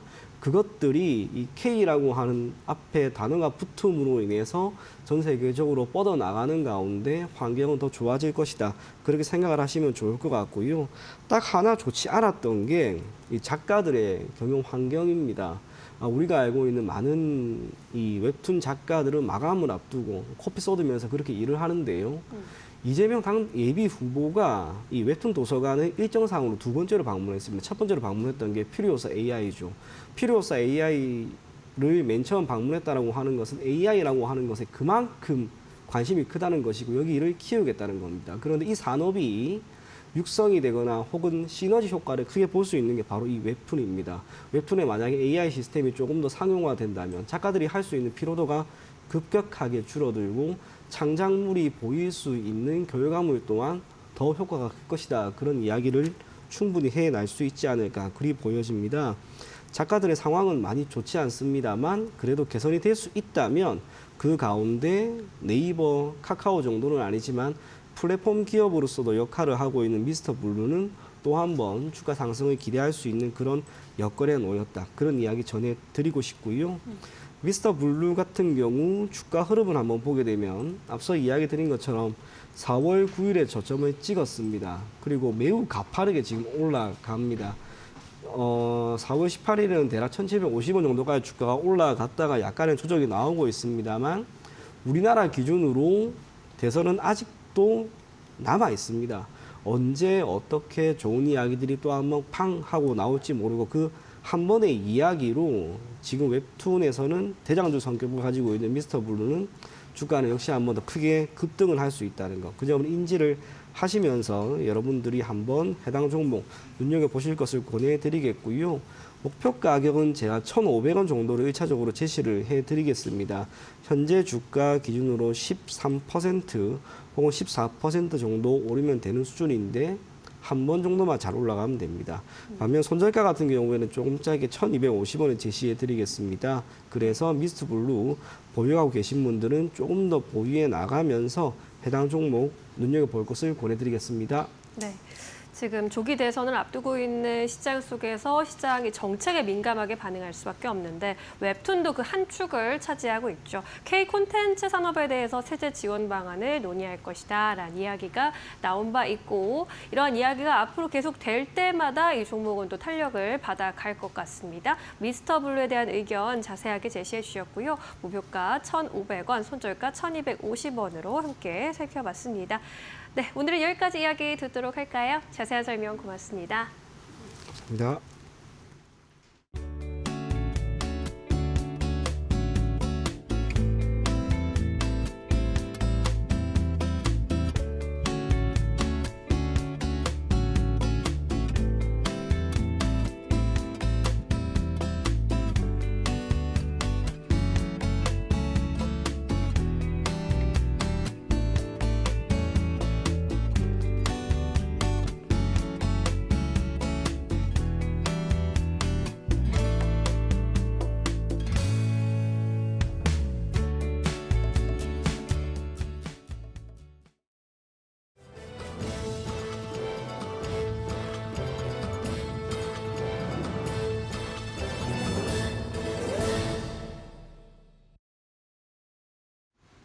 계속해서 이데일리 TV 뉴스 전해드립니다. 미국 트럼프 정부가 중국과 무역 전쟁을 완화하겠다는 뜻을 밝히며 관세 우려가 줄어든 가운데 삼성전자와 SK하이닉스 등 국내 반도체주가 일제히 상승했습니다. 오늘 유가증권 시장에서 삼성전자는 장중 최고 2% 올라 56,100원까지 상승하고 SK하이닉스는 장중 최고 4% 넘게 오르며 81,600원을 기록했습니다. 이외 반도체 장비주들도 함께 오르며 한미반도체는 오늘 최고 14% 상승하고 HPSP, 이오테크닉스 등도 일제히 강세를 보였습니다. 이러한 강세는 현지 시간 22일 스콧 베센트 미국 재무부 장관이 중국과 관세 갈등이 완화될 것이라 밝히고 트럼프 대통령도 관세율 인하를 언급하며 반도체 산업 리스크가 완화될 가능성에 따른 것으로 풀이됩니다. 전기차 제조사 테슬라의 일론 머스크 최고 경영자가 경영에 복귀한다고 밝히자 오늘 LG 에너지 솔루션 등 2차 전지주가 강세를 보였습니다. 이날 LG 에너지 솔루션은 장중 최고 5% 넘게 오른 34만 9천 원으로 장을 마쳤습니다. 이외에도 삼성 SDI는 오늘 최고 6%, 에코프로도 최고 4% 넘게 오르는 등 2차 전지주가 일제히 강세를 보였습니다. 오늘 강세는 테슬라의 1분기 실적이 시장의 예상치를 밑돈 가운데 머스크가 오는 5월부터 정부 활동을 줄이고 테슬라 경영에 복귀하겠다고 발표한 데 따른 것입니다. 이러한 발표에 테슬라 주가도 시간의 거래에서 5% 이상 크게 오르며 국내 2차 전지주의 상승을 이끌었습니다. 포스코 퓨처엠이 배터리 음극재 제조에 필요한 원료인 구형 흑연을 국내에서 생산하기로 하고 배터리 공급망의 중국 의존도를 낮춘다고 밝혔습니다. 흑연은 전기차용 배터리 음극재로 사용되는 필수 광물으로 이는 모두 중국에서 수입됐습니다. 포스코 퓨처엠은 전날 이사회를 열고 구형 흑연을 만드는 자회사를 설립하고 생산 공장 건설에 3,961억 원을 투입한다고 오늘 밝혔습니다. 포스코 퓨처엠 관계자는 중국 이외 국가에서 흑연을 수입해 국내에서 직접 구형 흑연을 생산하면 배터리 탈중국 밸류체인을 완성할 수 있다고 말했습니다. 오늘 이 소식에 포스코 퓨처엠 주가는 장중 최고 6% 넘게 오르며 강세를 보였습니다. 대한항공이 한국항공우주를 제치고 다목적 헬기 블랙호크 개량 사업의 우선 협상 대상자로 선정됐습니다. 대한항공은 국군의 주요 전력인 UH-60 헬기, 이른바 블랙호크의 성능 개량을 진행할 우선 협상 대상자로 선정됐다고 오늘 밝혔습니다. 이번 성능 개량 사업에 참여하는 36대의 헬기는 육군과 공군에서 특수 작전을 수행하는 다목적 헬기입니다. 이러한 소식에 오늘 대한항공 주가는 전장 대비 3% 넘게 오른 2850원으로 마감했습니다. SK텔레콤의 고객 유심 정보 유출 사고에 가입자들의 금융자산 탈취 범죄에 대한 우려가 높아지고 있습니다. 특히 탈취한 고객 유심 정보를 복제해 다른 단말기에서 자산을 탈취하는 신종 범죄, 심스와핑에 대한 불안감이 커지며 고객들은 해외 통신 이용 차단 등 자구책 마련에 나섰습니다. 국내에서 심스와핑이 문제가 됐던 것은 2022년 초로 많게는 2억가량의 가상자산 관련 심스와핑 피해 의심 사례가 약 40여 건 나온 바 있습니다. SK텔레콤은 통신당국과 정확한 사고 원인과 현황 등을 조사 중이라며 관련 정보 공개를 최소화하고 있습니다. 오늘 SK텔레콤 주가는 전날 대비 최고 2% 넘게 떨어지며 2% 넘게 떨어진 57,600원으로 마감했습니다. 지금까지 이데일리 TV뉴스 전해드렸습니다. 네, 오늘 저희가 준비한 소식은 여기까지입니다. 간밤에 테슬라가 긍정적인 실적을 발표하면서 오늘 한국 시장에서 완성차 기업들까지 강력한 상승세 보였는데 그리고 이제 내일은 한국과 미국 간의 관세 협상이 있습니다. 지금까지 완성차 업체가 좀 크게 타격을 받았던 만큼 또 앞으로 완성차 쪽으로 어느 정도 물꼬가 틀지 여러분들 함께 확인해 보시면 좋을 것 같습니다. 네, 최근 시장의 관심이 또 정책주로도 많이 쏠리고 있는데 변동성이 어마어마하게 나타나고 있습니다. 필요사 AI 관련주들은 또 오늘 일제히 급락하는 모습 보이기도 했는데요. 이 정책주에 대한 모멘텀 잘 살펴보는 것도 좋겠지만 변동성에는 유의해야 할 필요가 있어 보입니다. 저희는 내일 더 유용한 정보와 함께 돌아오도록 하겠습니다. 네, 시청해주신 여러분 모두 고맙습니다.